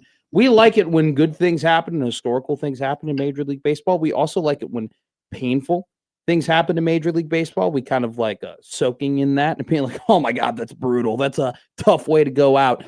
Tough way to go out indeed for the what do we even call them right now? The Sacramento Athletics, the Las Vegas They are Athletics? just the Athletics. Jeez. All right, whatever. I don't care. JT Ginn. By the way, hell of a name. JT Ginn. JT Ginn went 8 full innings yesterday. Was 3 outs away from securing a no-hitter. The first no-hitter since the Chicago Cubs and Shota Imanaga's combined no-hitter, which was all the way back in 2024. We've had one nasty drought when it comes to having no-hitters in the MLB. Remember at one point it felt like we were getting no-hitters at too high of a rate? Yeah, we were like, is this even an accomplishment anymore? Yep. And there were a couple that were, one guy went all the way through there. I'm pretty sure the Rays and the Astros had a couple where it was combined. But we haven't had one since 2024. And that one I wouldn't even count as a real one because it was combined. No hitters are no hitters, but they definitely do mean more when one pitcher does it as opposed to multiple pitchers doing it. JT Ginn, 3 outs away, hits a batter, and then in a 2-0 count, gives up a 2-run home run to win the game at the hands of Zach Neto. Absolutely brutal. Definitely, I was trying to look up what the closest calls for MLB no-hitters were. I mean, obviously there have been ones where they were 1 out away or maybe 1 strike away, or remember with Galarraga, he should have had a perfect game, but he ended up not getting a perfect game because of blown call at first. There are a lot of those instances. I did stumble upon something, Josh Hodson, that is incredibly interesting. Mm-hmm. No hitters through 9 that were broken up in extra innings. There have been a total of 7 no hitters that got broken up in the 10th inning or the 11th inning, or in one point, Red Ames went 13 innings before his no-hitter was broken up. You want to guess the last time there has been a no-hitter that was broken up in extra innings in MLB history? The last year it happened? 91. 1917. Go. It has been over 100 years since a pitcher has gone past the 9-inning mark with a no-hitter just to get it broken up in the 10th, 11th, or 12th, or whatever extra inning it might happen in. Wildly interesting. I don't think that will ever happen. I don't know. I honestly think in this day and age, like, if there was a pitcher that went 9 innings, they were definitely doing it with over like 110 pitches if they were going to do it. I don't know. Would the manager trot them back out for the 10th inning if they went into extras?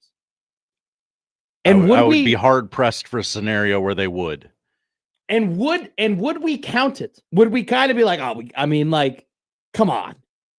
He got broken up in the 10th. We went a whole game's worth, So just a fun little baseball factoid.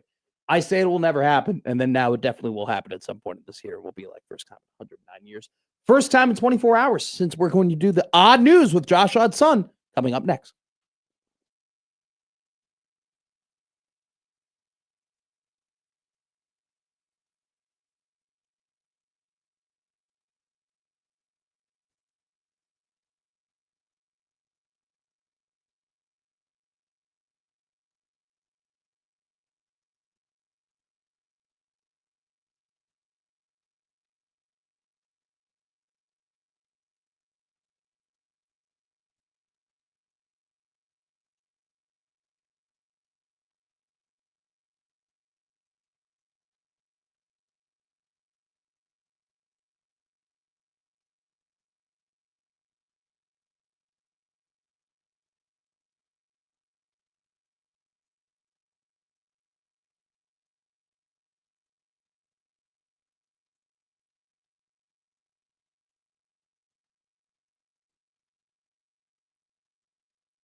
Josh, Matt, 2 days in a row where we're giving you the full runway to really dominate the odd news. A lot of pressure. I mean, backed by popular demand in terms of actually giving you the tools you need to dominate the odd news. I've been hampering you. I've been holding you back. I haven't let you run. I haven't let you do what you can do. I've failed. I failed you. No. I failed you. I'm a facilitator. I don't need the ball. You John Stockton. If you give me the ball, I'm going to do great things with it. You Jason Williams. But I don't need the ball. You Tony Parker. What Tony Parker with a better marriage. You don't need to put that qualifier. I mean, pretty rough. Fumbled that one. Yeah. Woof. Yeah. Woof indeed. There's a lot of fumbling going on between basketball stars dating very beautiful women. Yes. I mean, it feels like at this point we are every other. It's like they don't care because they can just get another one. Bingo was his name. I'd hold on to her like grim death, damn it. There's a rumor going around with like Timothy Chalamet like broke up with Kylie Jenner. It didn't happen, but the rumor was going around. I'll tell you right now, both of those people would be totally fine. Yeah, they're going to be totally okay. Apparently, Jacob Elordi though with I was talking about Kylie. He's with Kendall. I get them confused. He's with the model, the one who's the billionaire. Model. No. The billionaire is Kylie. She does the makeup. Yes. The actual professional is Kendall. Professional model, the Pepsi girl. Yeah, she stopped riots with Pepsi. That's right. She solved all of America's problems by opening up a can of Pepsi. And then America found new problems. Yeah, I think it's just in problems in perpetuity can be solved by Pepsi, I think is what they were trying to go with. Definitely. And they failed miserably. Oh, no. It was like they were trying to recreate like Les Mis, but with Pepsi and riots, and it just didn't work out. I mean, they tried turning Kendall Jenner into Jean Valjean, and it didn't work out for him. I mean, she had to eat a lot of crap. If you told me, hey, Josh, over at the Dundee Theater here, they're playing Les Mis, where one of the Jenner girls plays Jean Valjean, I'm there. I got to see that. Who should we cast Les Mis, but only with Kardashian/Jenners, including as well their significant others? So we get Odom and we get Disick and we get Chalamet. We also get Travis Scott. We get Chris Humphries. Wow. We get a lot. What a cast. It'd be an incredible cast. I think that. Can any of them sing? I think Javert would have to be. Javert would have to be Chloe. And then Chalamet would be what's her name? Eponine. Without Is that Anne Hathaway? No, that is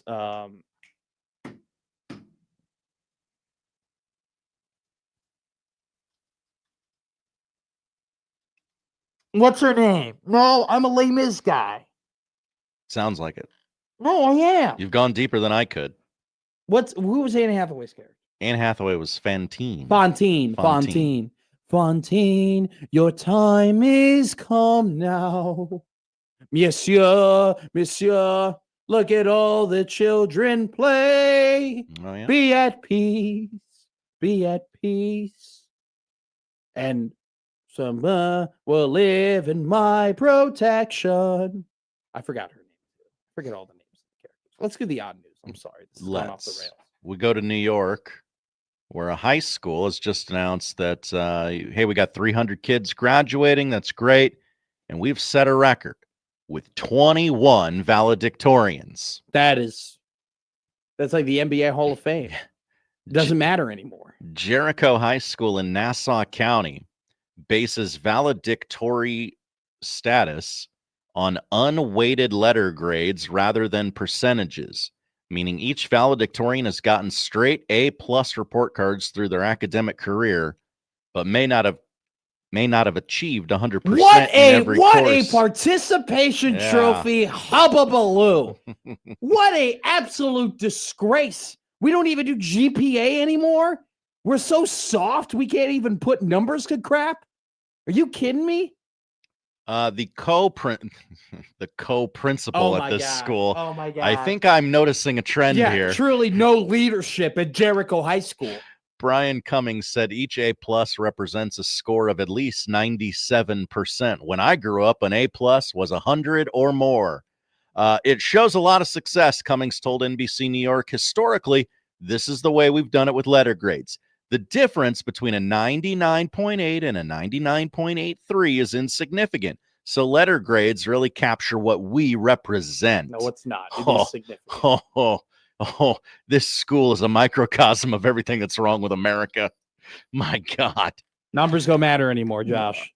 Differences don't matter anymore. We don't want to rank kids anymore. We don't want to tell. We are so afraid of telling people that somebody is better than them. If one of the best things that ever happened to me was somebody telling me that you're not good enough. If I busted my ass for 4 years with the goal of becoming my school's valedictorian, and they said, look, you did it. Congratulations. But you got to share it with 20 other people. No. Imagine growing up in a world where small margins don't matter anymore. Isn't that something? Close enough. What's our next story? We go to Missouri, where a college student who confessed to ChatGPT following a drunken criminal rampage pled guilty to felony charges for vandalizing 17 vehicles in a campus parking lot.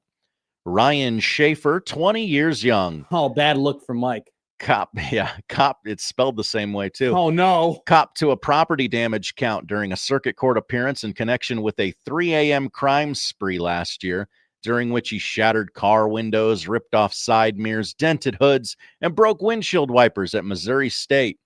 While a Class E felony can range from 1 to 4 years in prison, Schaefer, who is free on bond, could be locked up for a special term, quote unquote, not to exceed 1 year. Apparently he did all this, got home, was feeling a little guilty, and had to tell someone. So he told ChatGPT, which is apparently admissible as evidence. Really? I guess. That's interesting. I guess that's is that a new precedent, or is that precedent already set? That's a good question. That's probably a search of his iPhone yielded a troubling dialogue exchange with ChatGPT. So I mean, it's you're searching your phone. Yeah. He asked, let's see, how can I phrase this for radio? How effed am I? I think that's a valid question. And will I go to jail? He spelled will wrong. Yeah. That's a microcosm of everything that occurred that night. That's right. Look, I mean, 17, damaged cars just sounds like Greek weekend in Champaign, Illinois. I mean, and the grand scheme of things on a college campus, I think there are more cars that are getting dinged up across the country than that. But yeah, the guy's a jackass and he's an idiot, and he's going to pay for his consequences. And maybe don't tell the AI that you did something when you did it, or just, here's another hot take: don't be a jackass. How about that? Bold take by you. By the way, if it pays off. That's a bold strategy, Cotton. It's a pot calling the kettle black, Cotton. Mm-hmm. By the way, Cosette, I forgot it. Cosette was Amanda Seyfried. Fontaine's daughter, who Jean Valjean took in protection while running away from Javert. There you go. You nailed it. He had to capture them back from the two house people, maskers of the house, and then that's how Cosette knew Eponine. I know that one. Yeah. We end our day of odd news in Norfolk, Virginia. Norfolk or Fork? I believe in Virginia it is Norfolk. Oh, Virginia. They say it. Okay. Mm-hmm. They say it the way it is spelled. Thank you. I'm not going to say whether it's the right way or the wrong way. Neither am I. We know what we're doing here in this state. A freight train collided with a septic truck.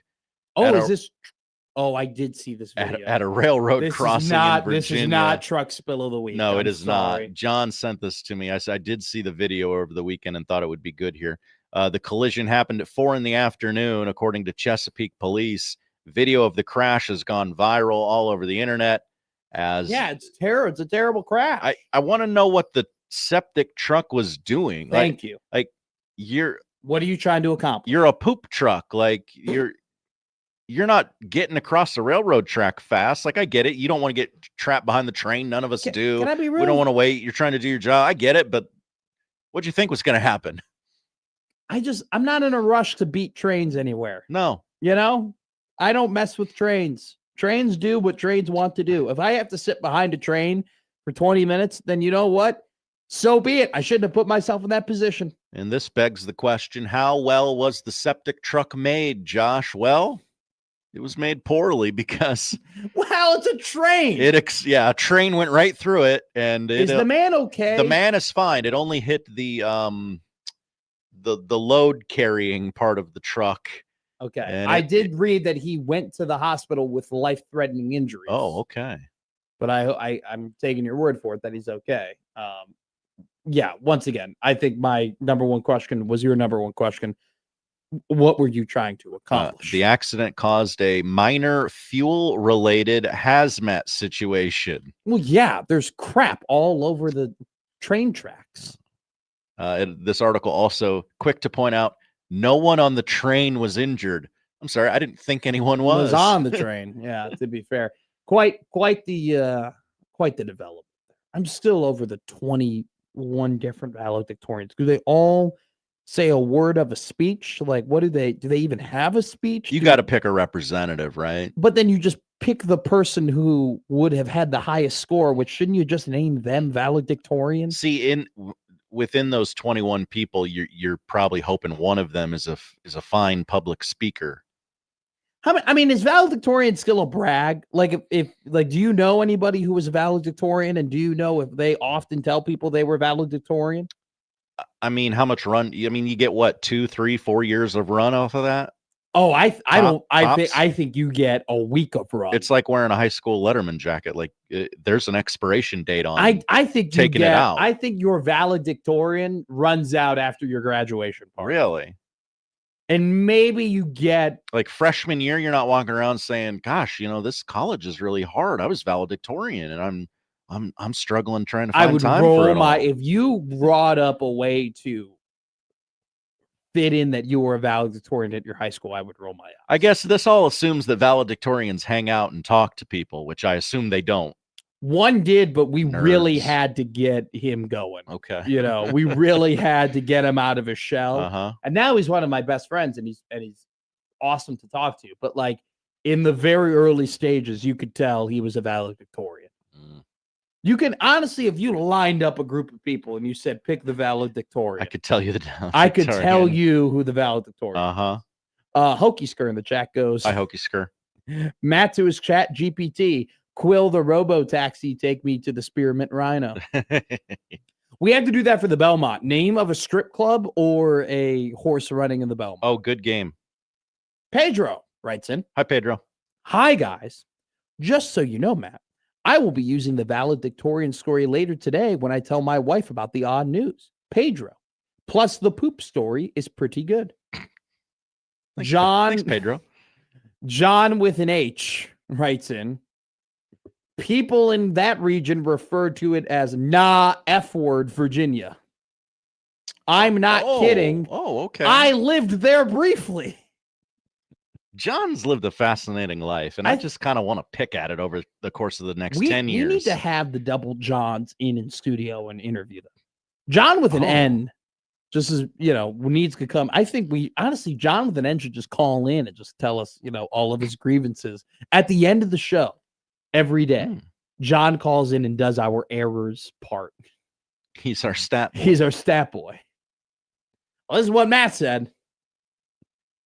Well, John would just complain if I'm ever positive about Matt Rule. That would only ever be the error part of what he's talking about. Sindelar goes, Middays with Matt needs an open door policy. Absolutely not.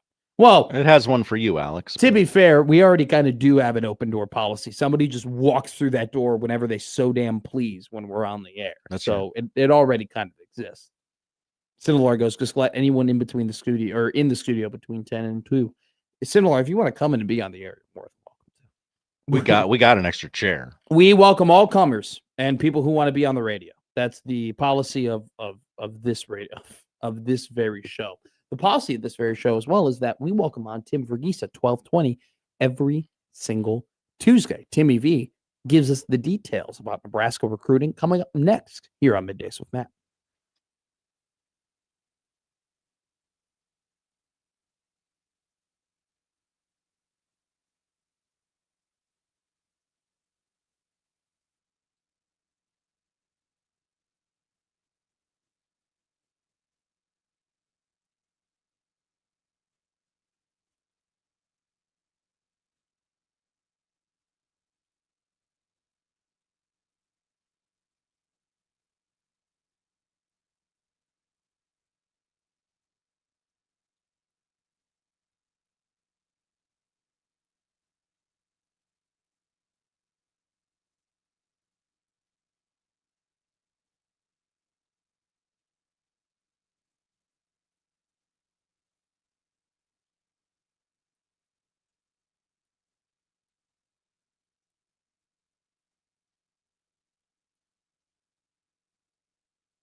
We want to remind you to go to 1620zone.com to enter into the following contests, which include shows that feature Yachtly Crew, the Black Keys, the Young Giant, Chris Stapleton, and Bert Kreischer, all of them in and around the Omaha metropolitan area, and also including one that will be in Lincoln with Chris Stapleton, who plays October 7th at the Pinnacle Bank Arena. We also want to remind you about the Zone and Arby's team up for the Summer Sizzle giveaway. Turn up the flavor with the Summer Sizzle giveaway. Enter to win, and you could score a combo meal every week all summer long. That's 13 weeks of hot, delicious wins. No cooking, no stressing, just sizzling bites on us and Arby's. Enter now at 1620zone.com and make this your tastiest summer yet. Sponsored by Arby's. We've been unable to get Tim Verghese on the line, so we'll wait for Timmy V to hopefully call us back, and we can talk all things recruiting real quick.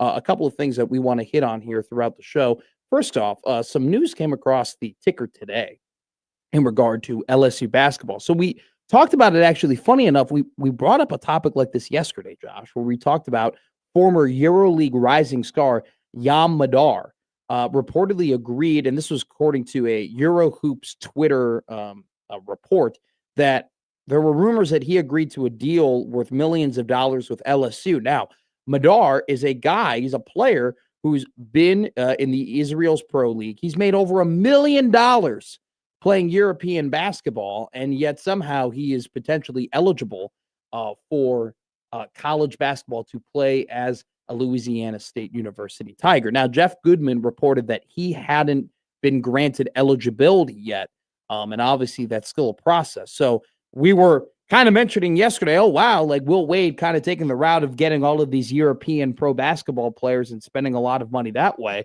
And we'll see if they end up getting eligibility and what happens there for a roster that at one point, pretty late in the transfer portal cycle, had nobody on its roster. And then today I wake up and I see that RJ Lewis committed to LSU per multiple reports. I had to do a double take. I'm like, are they talking about the guy who won the 2025 Big East Player of the Year with St. John's? Are we talking about the guy who was the catalyst for the turnaround that St. John's under Rick Pitino, along with Zuby Ejiofor, the catalyst of the turnaround that happened at the Garden in the Big East? That guy is coming back. First off, funny enough, Josh, a couple of weeks ago, I was talking to roommate Dan, and Dan asked, he goes, what happened to that guy that Pitino just benched in the NCAA tournament? Like, what occurred with him? Did he go to another college? Did he go to the NBA? I go, I have no idea. I don't even think he got drafted. This guy, RJ Lewis, has signed multiple contracts with NBA teams. Was with the Utah Jazz, was with the Boston Celtics, signed a two-way contract a full year ago. He should not be eligible to play college basketball. And yet seems pretty obvious. And then, it was a very interesting quote yesterday that Jamie Pollard, who's talking about the SEC and the Big Ten, and how the SEC and the Big Ten, and Jamie Pollard, the athletic director of Iowa State, talking about how the SEC and the Big Ten are not adhering to the rules of the College Sports Commission. And the full quote from Mr. Pollard is, the four commissioners spent a lot of money creating the CSC. Then to have two of the conferences not want to adhere to it is perplexing to me, because then why did we spend the money? If you didn't want rules, then why did you create this entity? That's what's frustrating to me. The same people that say they want rules only want rules if they don't apply to them. I said it 3 years ago, let them break away. See, like, that's the one thing we talk about when it was when we were discussing about Nebraska and the College Sports Commission.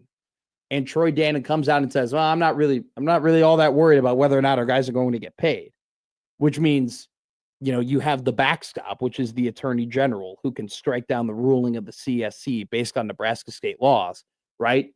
Nebraska is even in a position where they want to adhere to the rules. They want to play by the College Sports Commission. They want to play their game and they want to do right by them. But at the same time, if the rules don't properly apply to Nebraska, it seems like through communications that Nebraska is not afraid to go past them in order to get what they need to get done. I have an idea.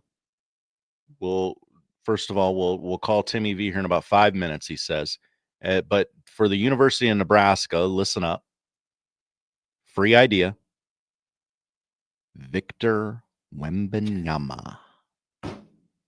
Offer him a contract. Now, you might have to pay a little more than you want to, but he's played less pro ball than others that are getting offered.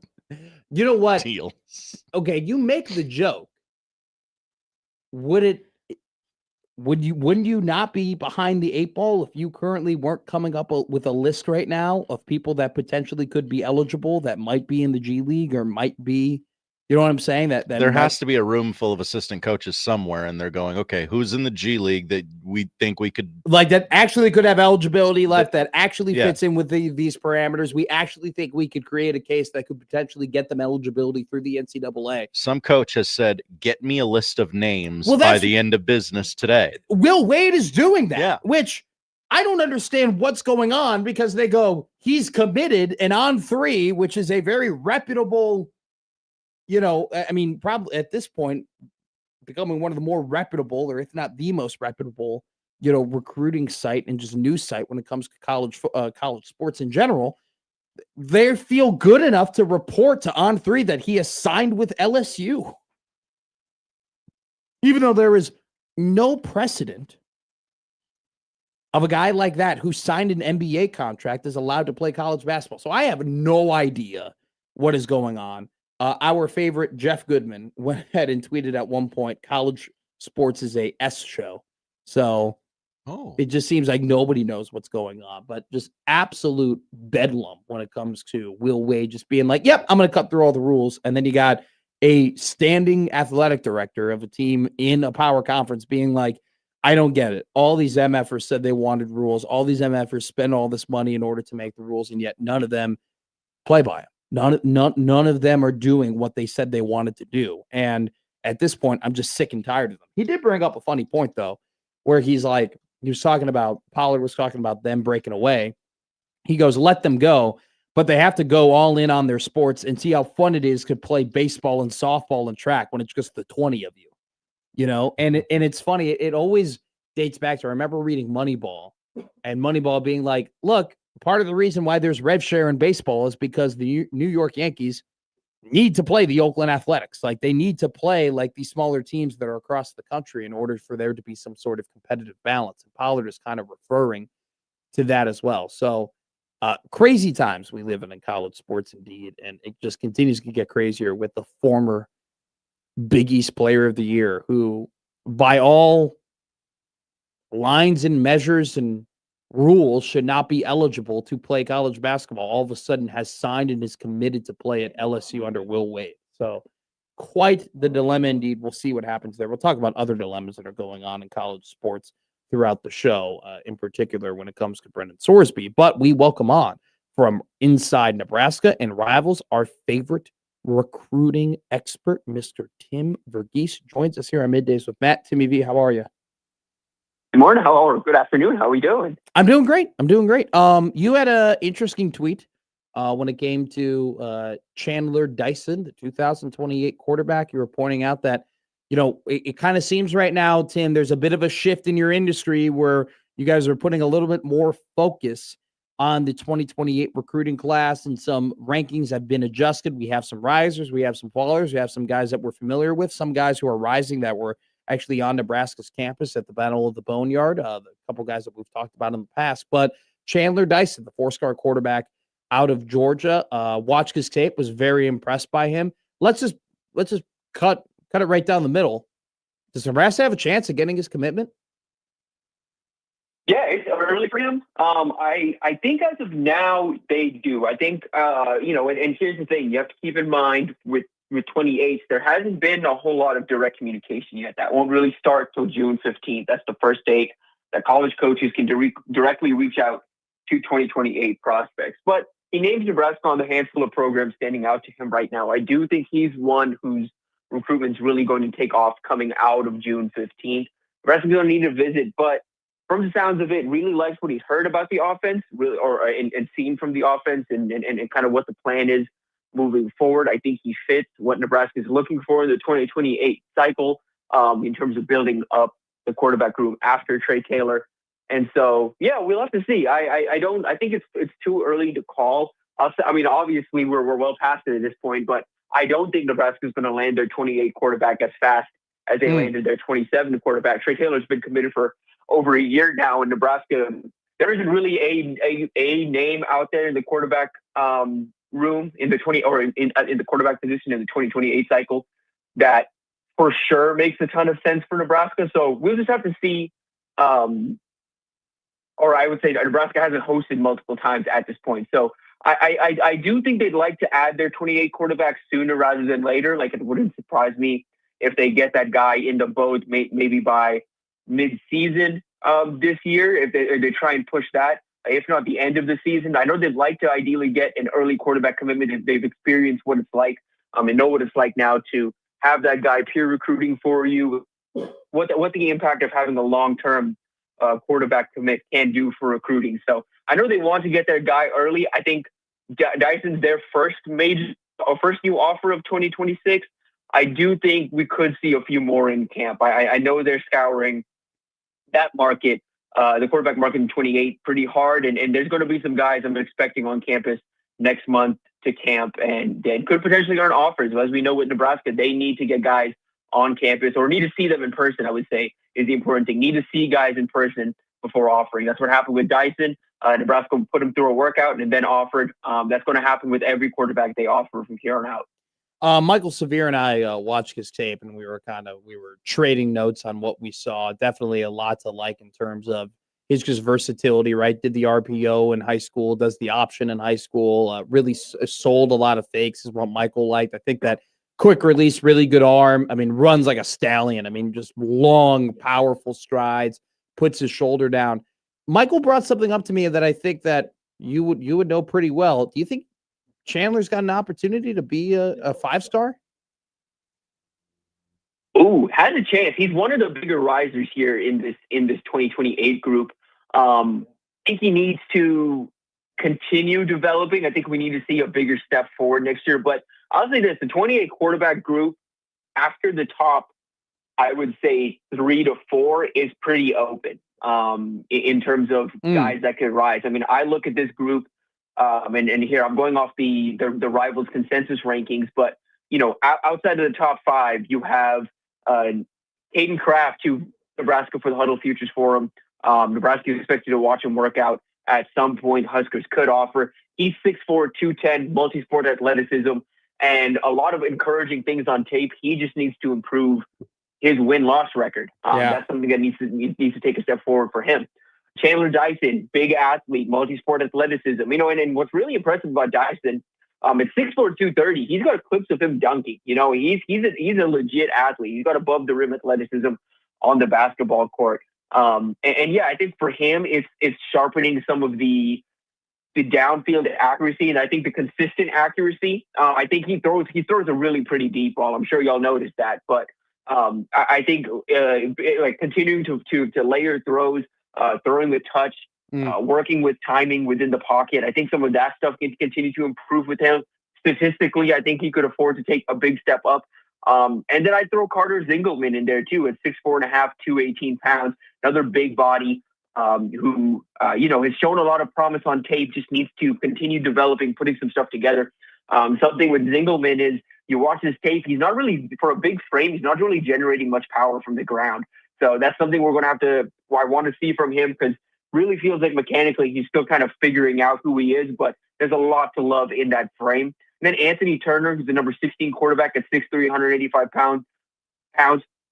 He's another one, super dynamic, more of a lighter frame, needs to add some muscle to that frame, but super dynamic. I think there's a lot more promise in there, and he's not as raw as you would expect. I would say those are probably the names I would look at outside of the current top 5 that have the best shot at earning a 5-star when this is all said and done. Tim, You wrote here on Inside Nebraska about some big visits that Nebraska has locked up. It's been pretty busy over the last couple of days in terms of them getting some guys to campus. But something I noticed here, Nebraska so far, they got the quarterback, right? You have two guys in Torrey Pittman and Corey Hadley Jr. Those are your defensive backs, right? Two 4-star players. You got your wide receivers in Tay Ellis and Caden Howard. They're still trying to add a third one, but not as much love on the defensive side so far, especially within the defensive line. Only one commit, Jaden Travers, out of Baltimore, Maryland, who's a D-line commit for this class of 2027. Are these visits that they scheduled in here? It seems like they're locking in on that position, right? Yeah, no doubt. The front seven needs some work. I think the Nebraska knows that. Defensive staff knows that. They've attacked the recruiting trail, especially at edge rusher. Expanded the board at defensive line, and they've honed in on. I think some key top targets here. I think this first weekend of June is going to be a pretty big one for Corey Brown. Now has 3 defensive linemen scheduled to officially visit that weekend. He's got Nehemiah Obadi, who just announced he's going to visit June 5th through the 7th. He actually, and again, for the regional recruiting fans and the Big Ten fans, he previously announced the top 3 of Nebraska, Missouri, Michigan State, but did have a Minnesota OV scheduled. That Minnesota OV has been bumped. He's rescheduled his Michigan State OV a week earlier. So he'll go to Michigan State instead of Minnesota. And then he'll visit Nebraska June 5th through the 7th, and he'll close up at Missouri. From what we've heard, Nebraska is very competitive on the financial aid in this recruitment. He's a 6'3", 275-pounder who could play defensive end at his current size, or kind of fill in and really work into that 3-tech role. He's powerful. He's explosive. He's violent. He's what Nebraska's looking for along the defensive line. Then you have Errol DeMontagnac, who's had this visit locked in for some time.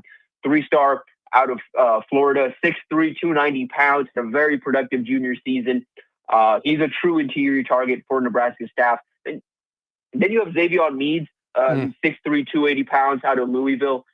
He's one who Nebraska has some ground to make up. Purdue has jumped ahead in this recruitment heading into OV season. A couple other programs he wants to check out. This is one of these 3 names I think is not 100% set in stone. This date could get moved, could get adjusted. We'll see what happens. But yeah, defensive line very much coming into focus. And then, as we reported a few weeks ago and officially got locked in last night, Matthew Brady, the fast-rising linebacker out of Bloomington Central Catholic in Illinois, is scheduled to officially visit Nebraska June 5th through the 7th as well. He's 6'4", 215 pounds, like a true in-the-box player, does a really good job tracking ball carriers. I think does a good job of exploding downhill. And this is one that he really emerged on Big Ten radars just a few weeks ago, and now has official visits scheduled with Michigan State, Nebraska, Minnesota, and Illinois. Big Ten battle, big Big Ten battle looming here for a fast-rising linebacker right in Big Ten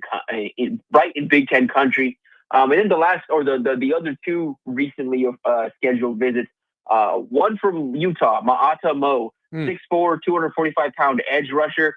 Nebraska made about 7 to 8 new edge offers early this month. Roy Manning just hit the road hard, made the rounds in Utah, then went out to Oregon, then went up to Washington, and offered a bunch of edge rushers he's familiar with or he evaluated, and it feels like Nebraska can find someone, or feels Nebraska has a chance to land him. Mo is one of those guys. He's yet to visit Nebraska, but this is a recruitment that I think it's only going to take one visit for him to make a decision. He's got an OV scheduled to Minnesota at the end of this month. He's also coming to Nebraska June 12th through the 14th. It's going to be his first and only visit to both of those programs before an expected decision. So it's going to be a one and done type deal. We'll see how this goes.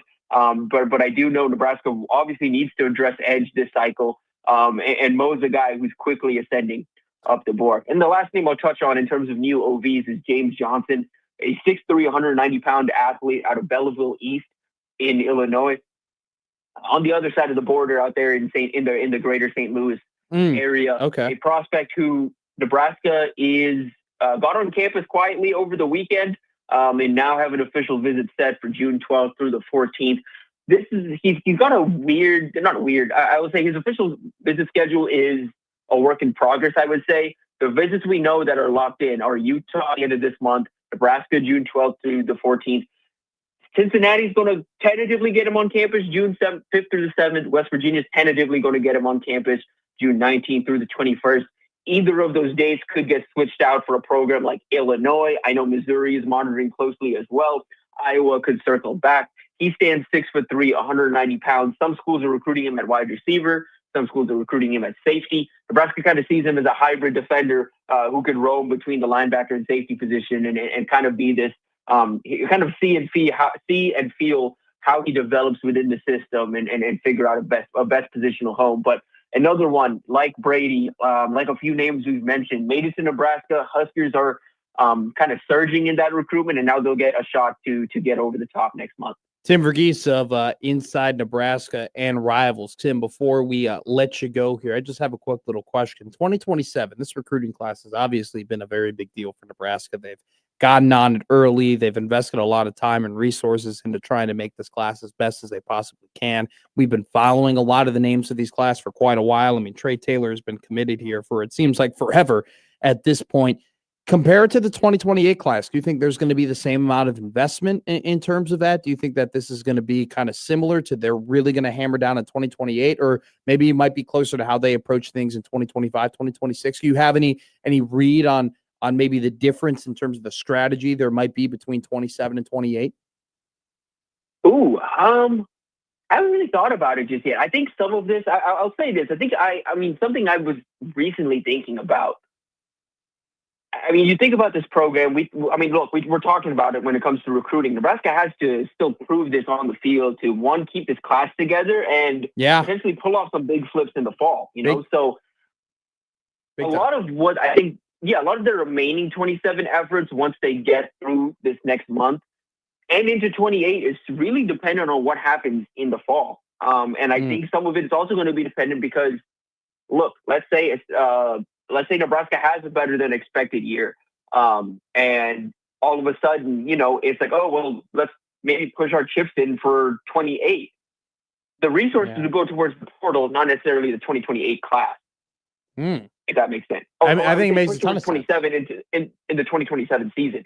And so that's something you have to keep in mind as well, is depending on what this team does. And on the other side of it, it's okay, well, let's say this team struggles and disappoints and doesn't make a bowl game. And, there are some bigger picture questions.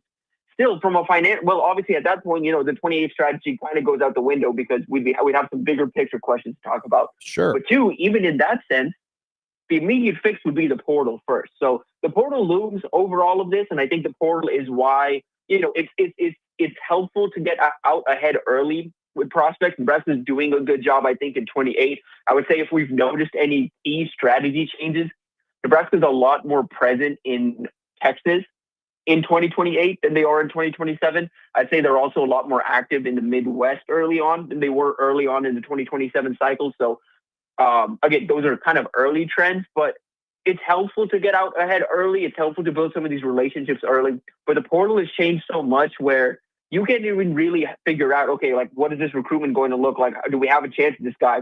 Because you don't know what the financial value is going to be in a year. And you also know that you have money that you need to spend in the portal between now and then. So it's just things that need to get worked out, I would say. But it's hard to look ahead to 28 strategy at this point, given all of those undetermined factors, I would say. It's so funny. Your mouth to God's ears in terms of this season is so big because they got to show a POC. They got to show a proof of concept, right? I mean, they got to be able to not just say, hey, these are the results we believe we can get. These are the results we did get, and prove that to a 2027 class that, man, that's a scary proposition you kind of put out there where it's like, keep it together.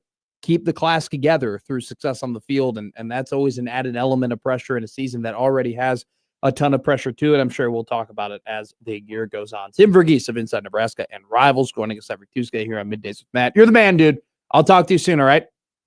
Yes, sir. Appreciate you. We'll talk soon.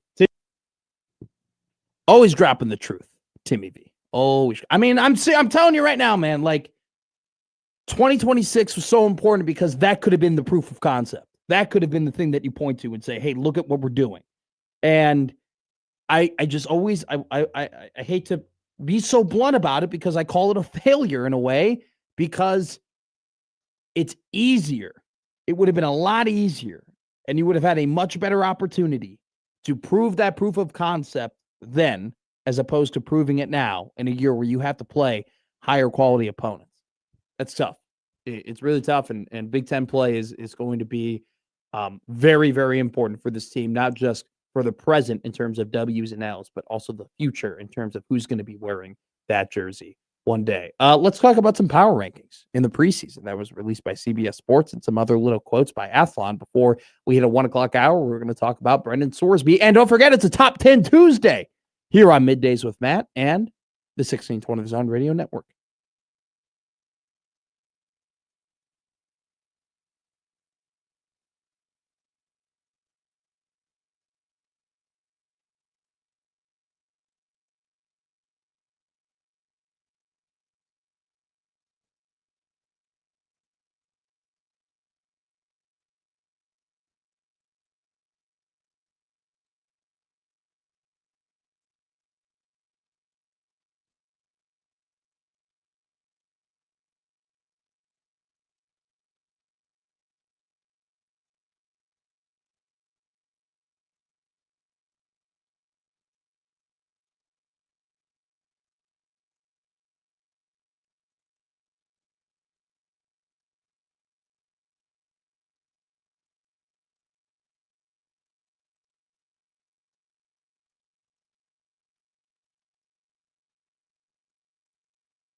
All right, fun little quick segment here that will let's do some cross comparison between the anonymous Athlon Sports coaches' comments on Big Ten teams, and let's cross examine that with the CBS Sports article that was released today, power ranking all of the teams in the Big Ten. Something you need to know: Nebraska this season will end up playing, according to CBS, the first, the second, and third best team in the Big Ten in Ohio State, Oregon, and Indiana in that order.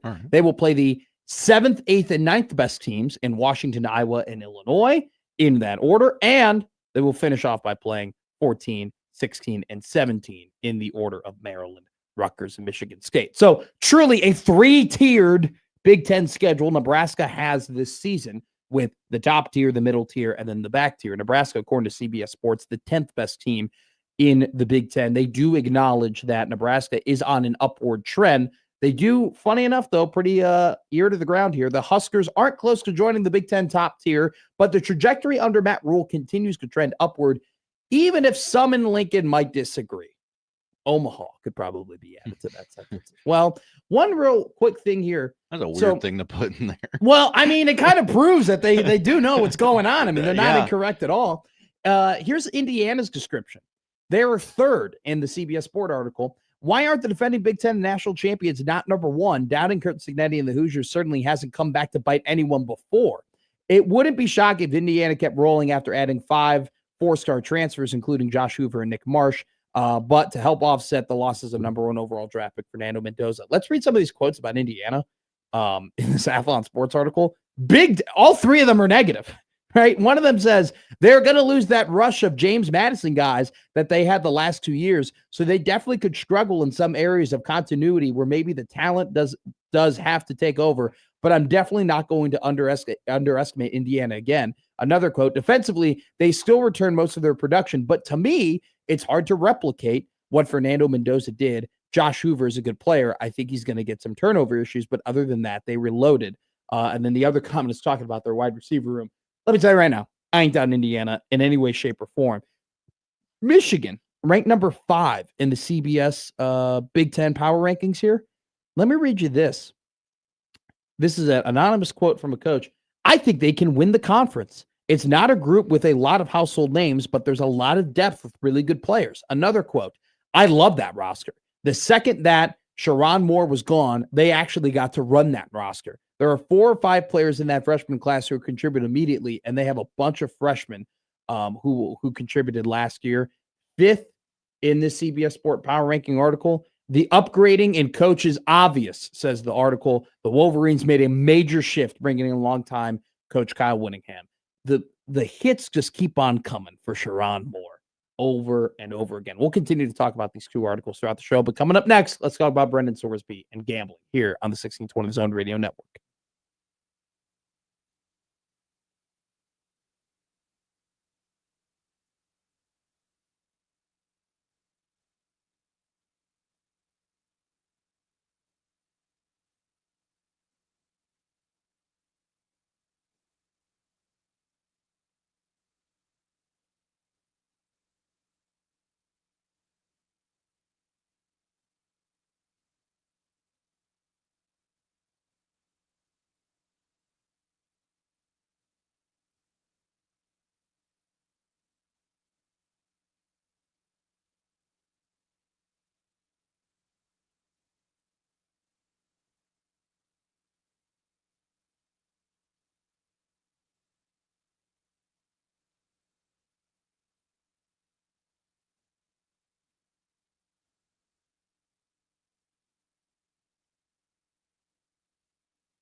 we want to remind you to go to 1620thezone.com and enter in the peak playoff giveaway. NBA and NHL playoff season is happening. And while this contest is live, you can enter at 1620thezone.com for a chance to win a $250 gift card to Twin Peaks. We were over there last Friday having a great time on 179th and Dodge. Awesome food. Great time, really good waiters and waitresses, great service over there. So had a ton of fun at Twin Peaks, certified here by us at Middays with that. A great time indeed. All right, let's talk about Brendan Sorsby. I was about to say Albert Breer because Albert Breer had an article on Brendan Sorsby today. I did mention earlier, it's kind of interesting when, they're outside of the NFL draft that there is a story that both coincides with NFL writers and college writers because of the dual interests. But let's first start with this article from On3 written by Pete Nako. So essentially, Brendan Sorsby has been ruled ineligible by Texas Tech, okay? And now they are filing for reinstatement for the 2026 season. And so they have gone ahead and they have deemed him ineligible. And they quickly intend to initiate the reinstatement process. That way that Sorsby can go ahead and play in the 2026 season. So their argument, and this is Sorsby's argument against the NCAA, is that, and this is a quote from his affidavit, from his lawsuit, the NCAA has weaponized his condition to shore up a facade of competitive integrity while simultaneously profiting from the very gambling ecosystem it polices, the court filing states. So basically what Sorsby is arguing against is that he has a medical condition, which is a gambling problem, a mental health issue. And while the NCAA benefits from gambling practices and gambling sponsorships, that they are creating this facade that they are some overwhelming great institution that has to punish these actions. Now, the data that has been found on Sorsby's gambling dates back to 2022, where he has placed more than 10,000 wagers and at one point even averaged 20 bets per day. Now, if you go ahead and you look up, hey, what was Brendan Sorsby? What type of bets was he placing? This is according to a Milwaukee Journal Sentinel article.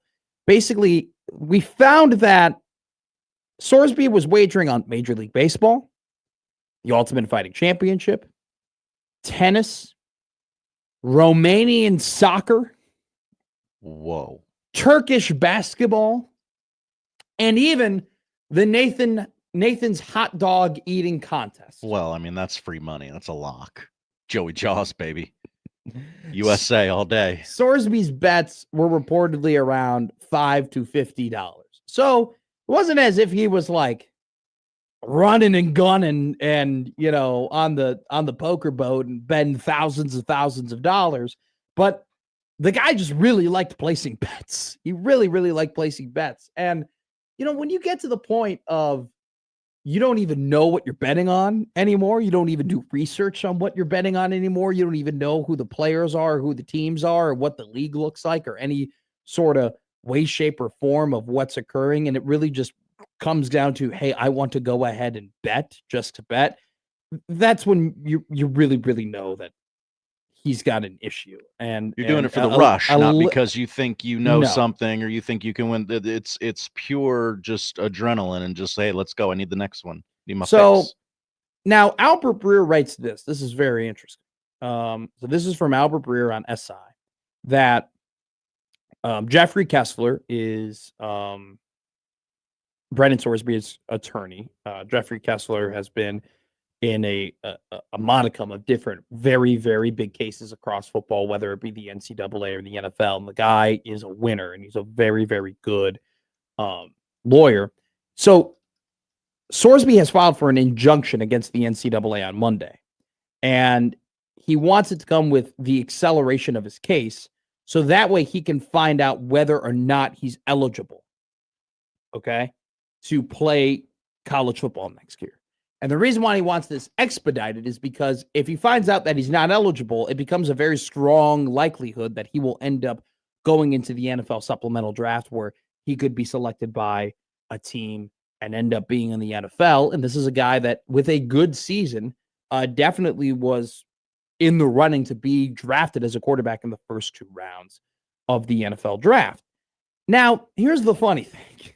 So, the NCAA hasn't ruled on this case yet, okay?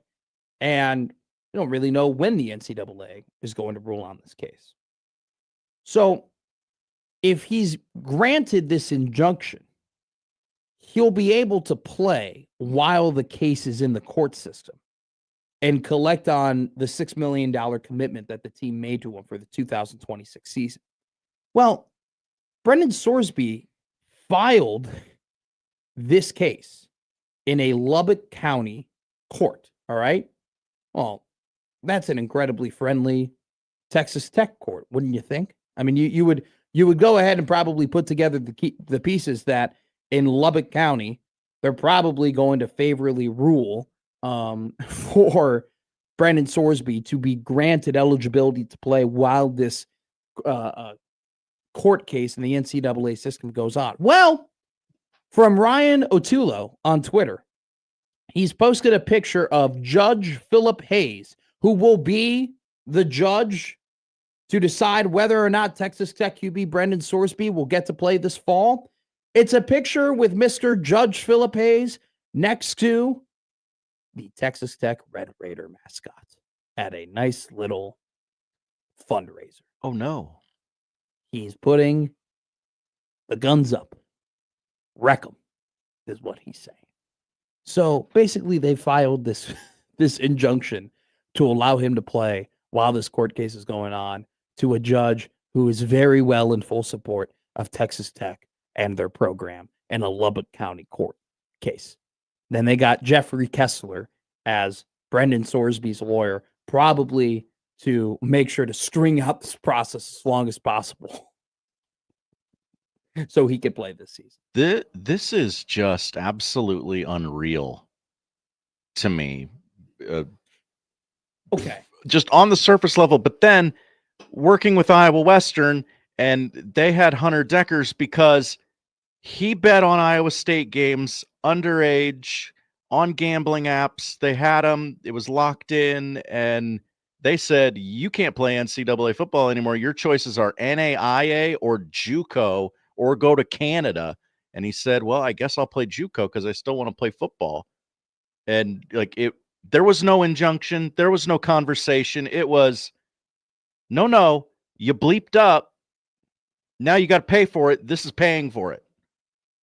What are we doing here? So they've gone ahead and they filed this case with the NCAA, and now they're going to go and get an injunction. Here's the thing, about this, and let's couple in Will Wade, right? And LSU, and them potentially getting RJ Lewis to play for them. You know, when you start deteriorating foundational rules is when things literally become the wild, wild west.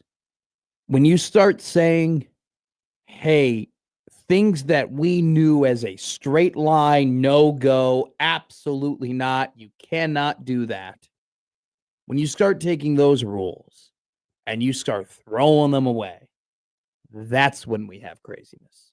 That's when things get all out of whack. When you start establishing that players who signed NBA contracts can now play college basketball, that's when you F up the game. That's when you destroy the game. That's when college basketball becomes something that it's something different. It's something completely different. If you're able to sign an NBA contract and still play college basketball, that's not college ball anymore. That's you got to call that something different. You know, and I think you can, and it's a little bit different, but you can apply some of the same similar logic to European basketball players and pro players who've made literally millions of dollars being allowed to play college basketball. When you start saying that, like, no gambling for NCAA athletes is a foundational rule, especially gambling on games with your affiliated team, which Brendan Sorsby admittedly did in 2022. When you destroy that and you get rid of that, what are we doing here? And Kenneth, I'd love to hear the case. This is the case. The case is team is going to make. What's the case? The case is the NCAA has weaponized his condition to shore up a facade of competitive integrity. You still did it. So they're acting as if this gambling disorder is like genetic and happened at birth. You know, that there's nothing Brendan could do about it, and the NCAA is weaponizing. Look, I'm not going to sit up here and bet free Mike, maybe he's listening, maybe he's not. Gambling problems are problems. Those things need to be solved. They destroy lives, they destroy families, they destroy homes. It's very, very serious, and we're not going to make any sort of jokes about it. But I also think that saying that, well, Brendan Sorsby knew what the rules were. He knew what he could not do. He definitely knew his ass couldn't bet on his own team's games, and he still did it. Okay? I'm all for expediting this process so this young man can decide what his next steps are going to be. But based on everything that we know and based on the rules and based just on straight up integrity, if we start letting kids bet on games that include their team and we let them get away from it, what the hell are we doing, man? What are we doing? What precedent are we setting? The TV behind us, basic cable, made it cool to say swear words. At times, you didn't think they'd say swear words. Air movies unedited. It doesn't mean I can go on the radio and say curse words and then go, well, hey, you fired me for saying a curse word on the radio, but like, come on. No, like it doesn't work like that. If RJ Lewis is allowed to play college basketball, I don't know what we're doing anymore. And Brendan Sorsby, look, the young man, he's got a problem. I hope he solves it. I hope everything goes well. But he made a mistake. And there were set in stone rules that he straight up broke. And if we allow him to break those rules and still get paid millions of dollars to play this sport at the highest level, then I don't know what we're doing anymore. And it opens up the floodgates for potentially very bad things to happen.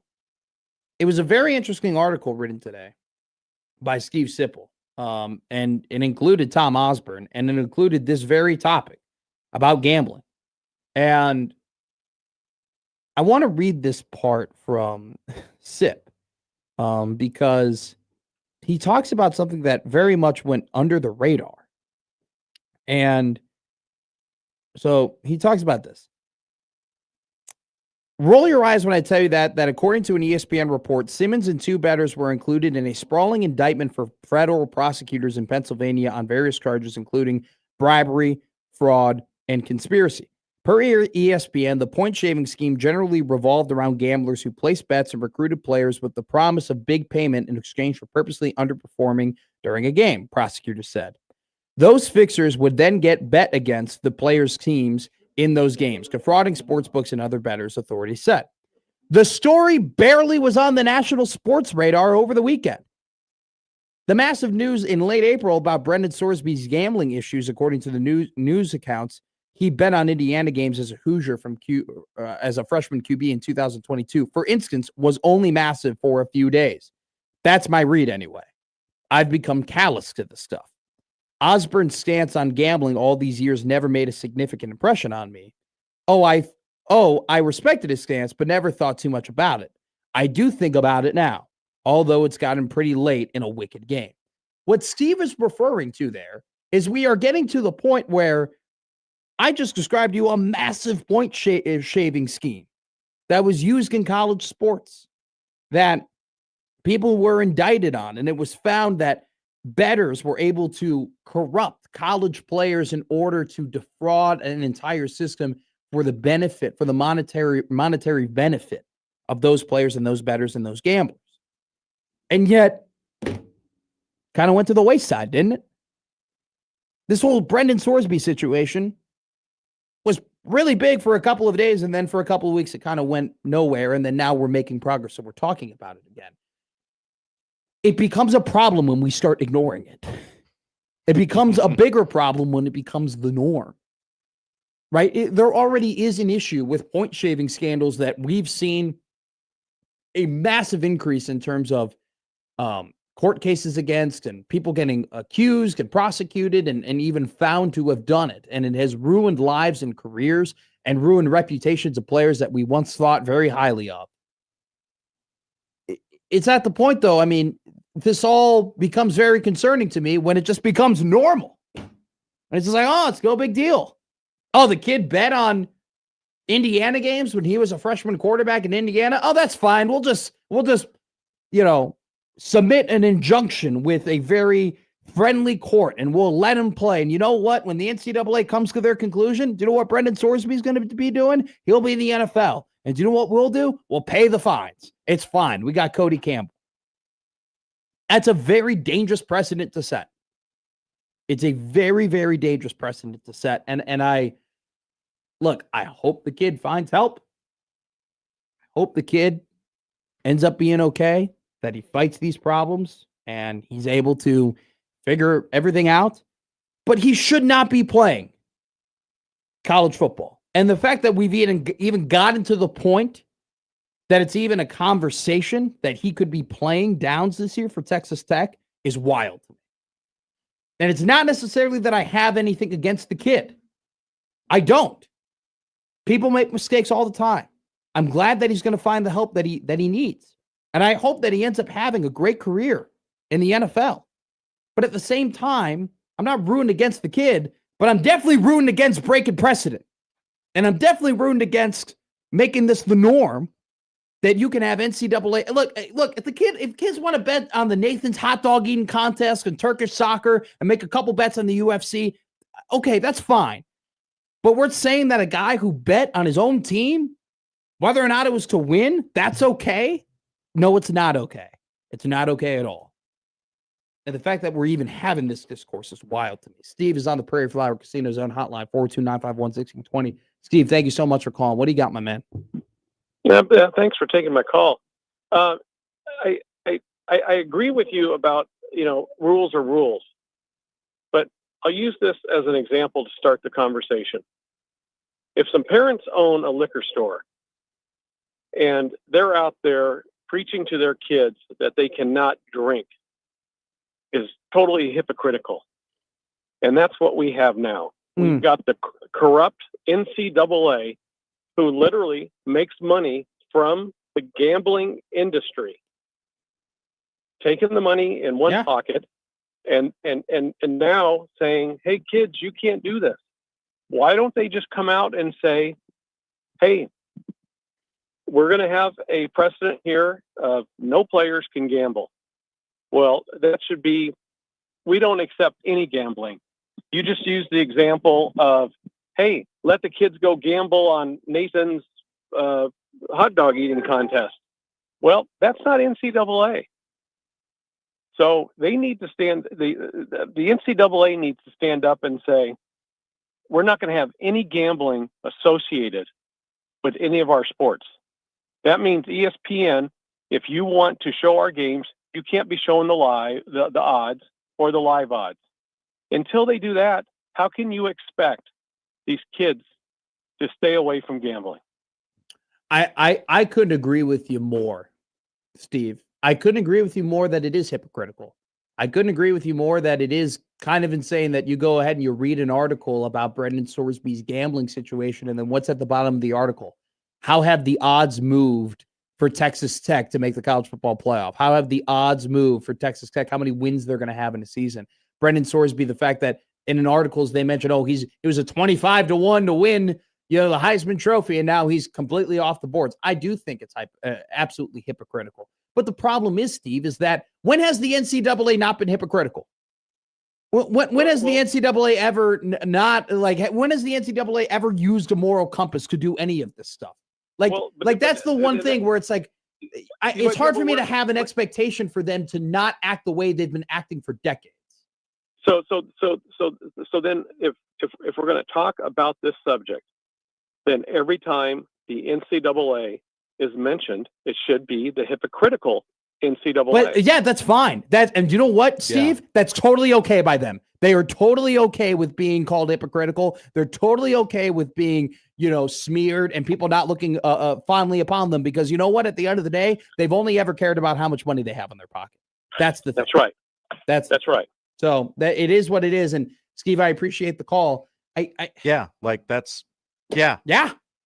And it's the reality we live in. I understand it's not a very nuanced response from me, but yeah, no, the NCAA is hypocritical. Yeah, breaking. Sure.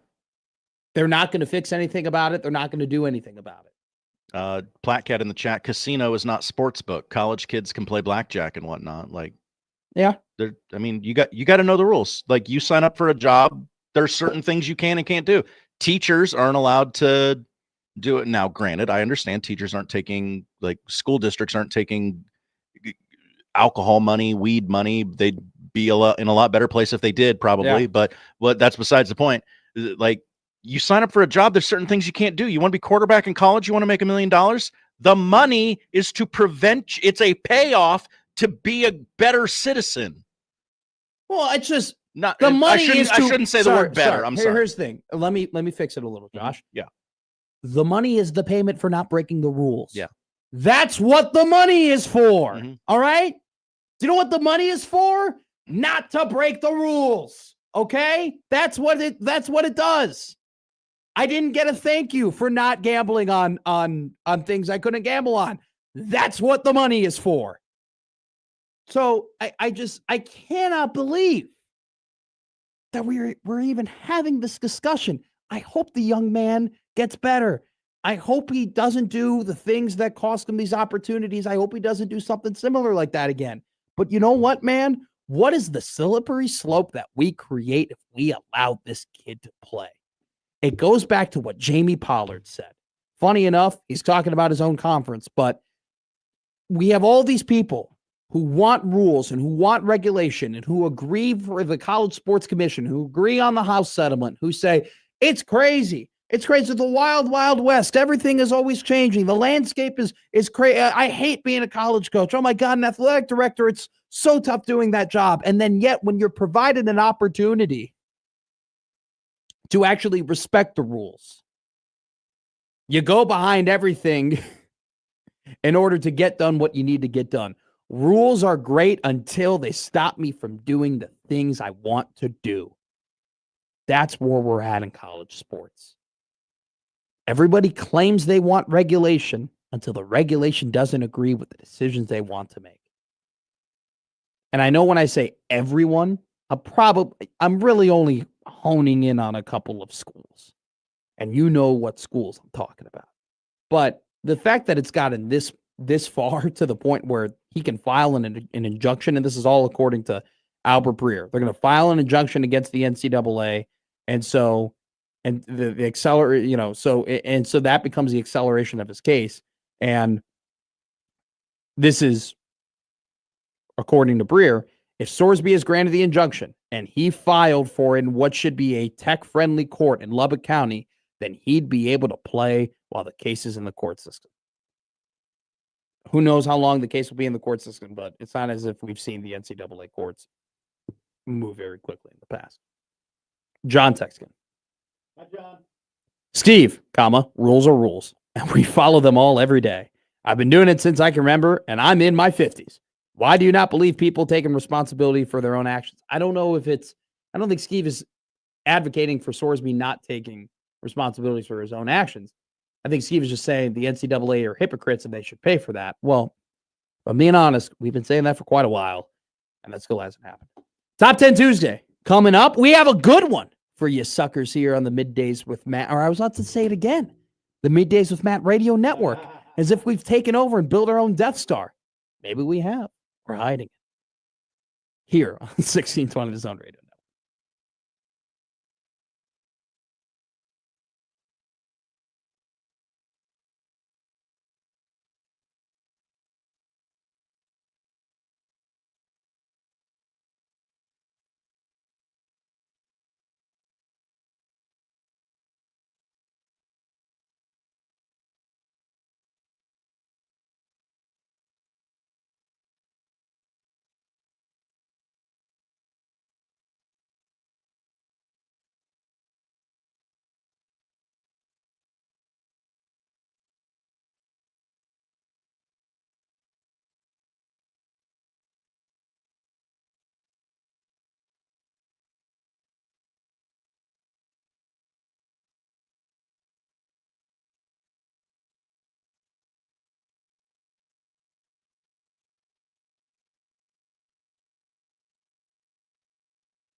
All right, so Tuesday here on the 1620 Zone Radio Network. Listen to Middays with Matt, 1:30. We're about 15 minutes away, 18 minutes away from ending the show and going to USC to do the crossover. But before we do that, we got to tell you what to watch later tonight. But before we do that, we got to tell you what our top 10 of Tuesday is. It's a top 10 Tuesday. Every Tuesday, Josh Odson gives me a top 10.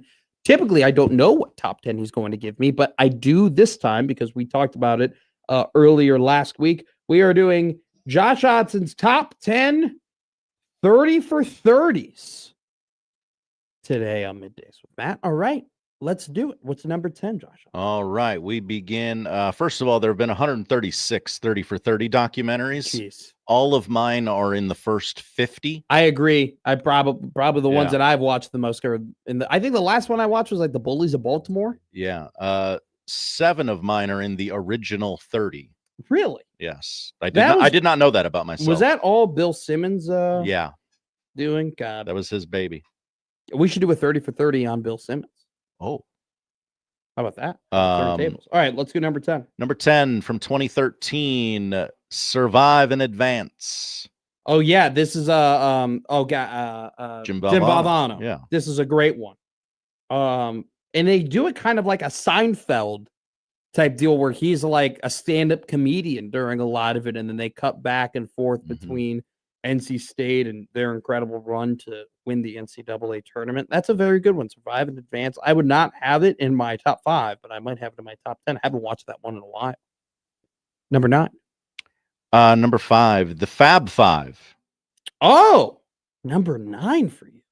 Yeah, a little lower for me. The 31st film in the series, by the way. Yes. Here's this one. You keep putting chats in there, you silly goose. I'm sorry. I keep leaning on my computer. Let me move it over here. Fab 5 at 9 is a little bit too low. Yeah, I know you're very high on that. Fab 5 would easily be the second one for me. I think Fab 5 is the second best one for me.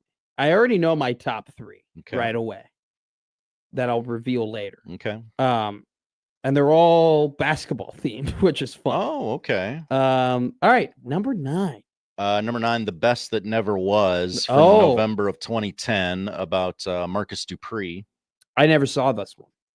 That was a good one. I didn't know anything about that before it aired, and I found the story fascinating. I should watch that one. A lot of people, that's also a meme too, where it's like they take The Best That Never Was 30 for 30 documentary, and then they put your face on it. And you're like, only if you didn't tear your knee in high school, or something like that. It's become a pretty common meme. All right, number 7. Winning Time, from March of 2010. Really? Yeah. I remember watching that game when it happened, and I was just like jaw on the floor, like, oh my gosh. Winning Time is 7 for you? Yeah. Do you have it higher? Yes. Okay. Much higher. Ooh, I thought you were like, you idiot. My God. 7.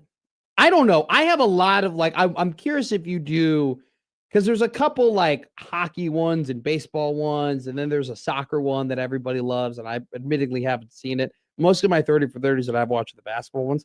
7 for Winning Time is quite interesting. Okay. That's easily top 5 for me. But it's, the whole, also the underrated thing about Winning Time is what they do with Cheryl Miller. Like how they make Cheryl such a big part of that story. And honestly, he is probably the best propaganda that she's got in terms of how incredible of a basketball player she was.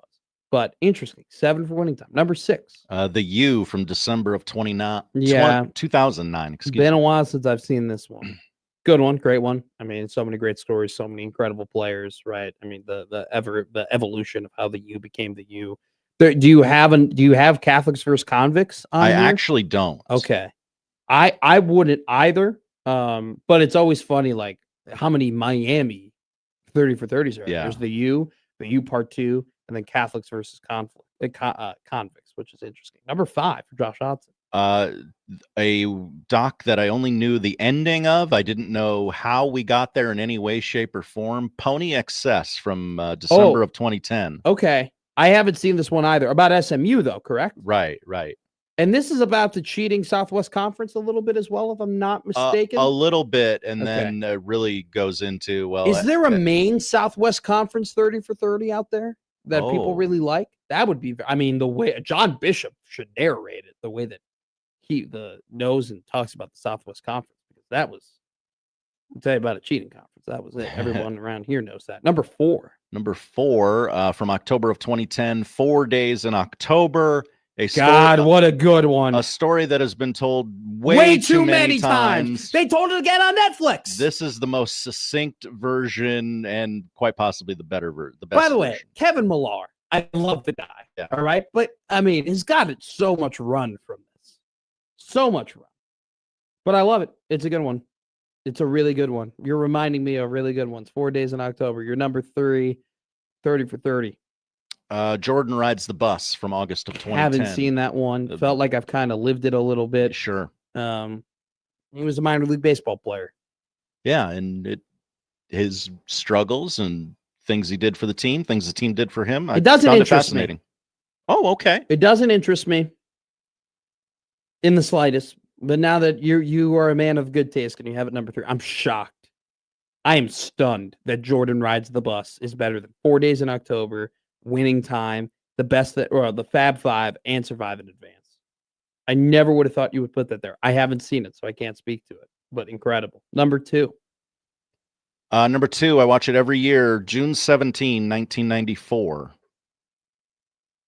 I don't know this one. This is there's no talking heads, there's no narrator. It is simply news clips from everything that happened in sports on June 17, 1994. The main thing being the O.J. Simpson Bronco chase. Oh. There was an NBA Finals game that day. Ken Griffey Jr. was trying to hit a bunch of home runs. Arnold Palmer was teeing off at a golf championship for the last time or something like that. I should watch that one. Busy day. Mm-hmm. That sounds like a really good one. I should watch that one. Number 1. Number 1 from 2016, OJ Made in America. It is the single best thing ESPN has done in its 50-year history. I have not seen this one. 5-part series on 5 parts. Yeah. And let me tell you, it is fascinating, and I knew every detail going in. I learned stuff from this one. I'm going to be real with you. With OJ, it's one of those things where I feel like I know enough about it at this point, and I did not live it at all. I can't even. I think I was told about the OJ Simpson trial when I was in 6th grade. Oh, okay. Like, yeah, it wasn't really something that was ever brought up like immediately or anything like that. And then you get to learn more and more about it. It's not something that's ever wildly interested in me from somebody who wasn't there when it occurred. But it is one of those things that if you were there when it happened, there is this kind of insatiable want to learn more. Absolutely. Because it was so stunning and culturally impactful upon you. It is very interesting to see how commanded the narrative of pop culture. And this is, I'm being completely serious. Like, it'll be interesting to see like how that lives as more and more people who weren't around for it enter in more prominent roles in our society. Because to me, OJ Simpson is just a piece of crap, you know, and it's just like, all right, that is what it is. But for somebody who was like, saw him as, you know, and he was OJ. Like, that's how my mom described it to me. Yeah. She's like, you don't like, he was OJ. OJ was OJ. Like, that was. There's in the early parts of the documentary, it talks about before the murders, like people were just like, well, he was OJ. And like, they do that exact thing. Okay, I'm writing down my top 10. Okay. Right, oh, you're going a whole 10. I'm going to try. Okay. There's a couple that you didn't mention that are in here. There's a couple that you did mention that are in here. Let's go with my top 5. Number 1 is Bad Boys, the story of the 1989-19. Well, really the story of the 1986 through 1990 Detroit Pistons. It's so beautifully written. Adrian Dantley gets pissed during it. It's awesome. They use a good mixture of new clips and old clips. Rick Mahorn, John Sally, Joe Dumars, Mark Aguirre, Isaiah Thomas, Chuck Daly. It's an incredible incredible piece of art. Number 2, Fab Five. I just love it. I just love everything about it, especially the Chicago connections to it.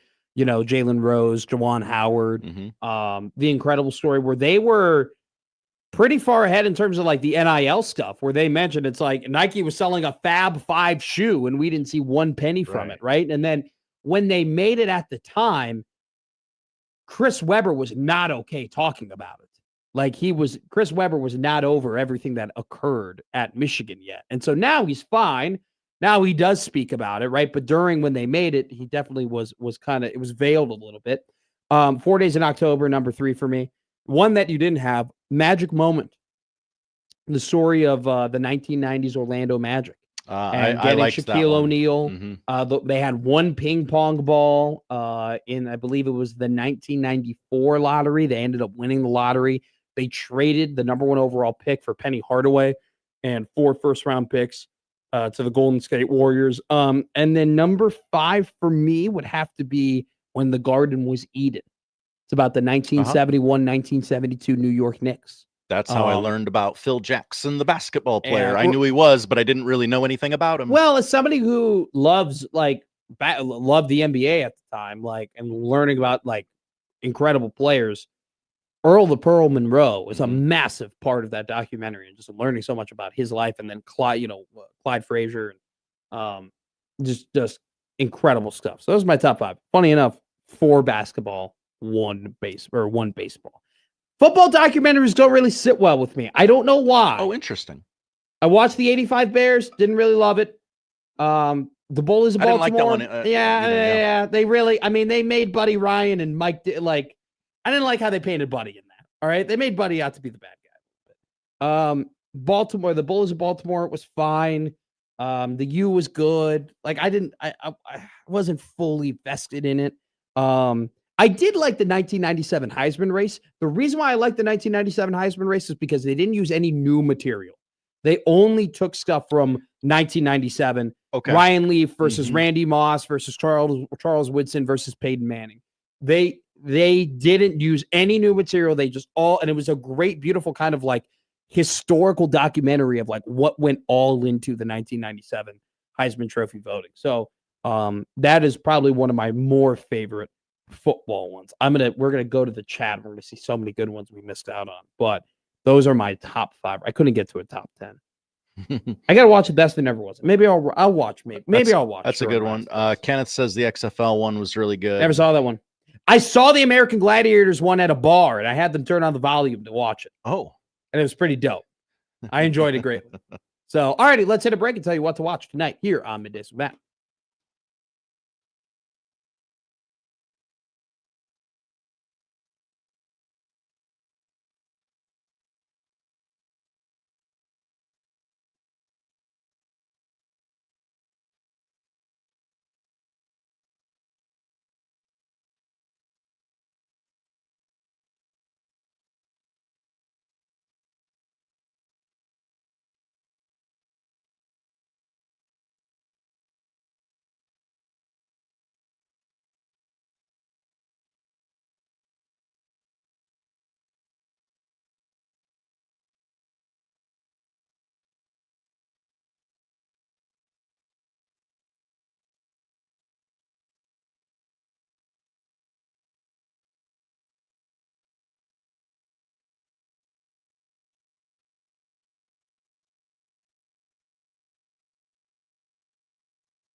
right, Josh, we got to go quick before the afternoon guys get mad at us. Okay, we don't want that.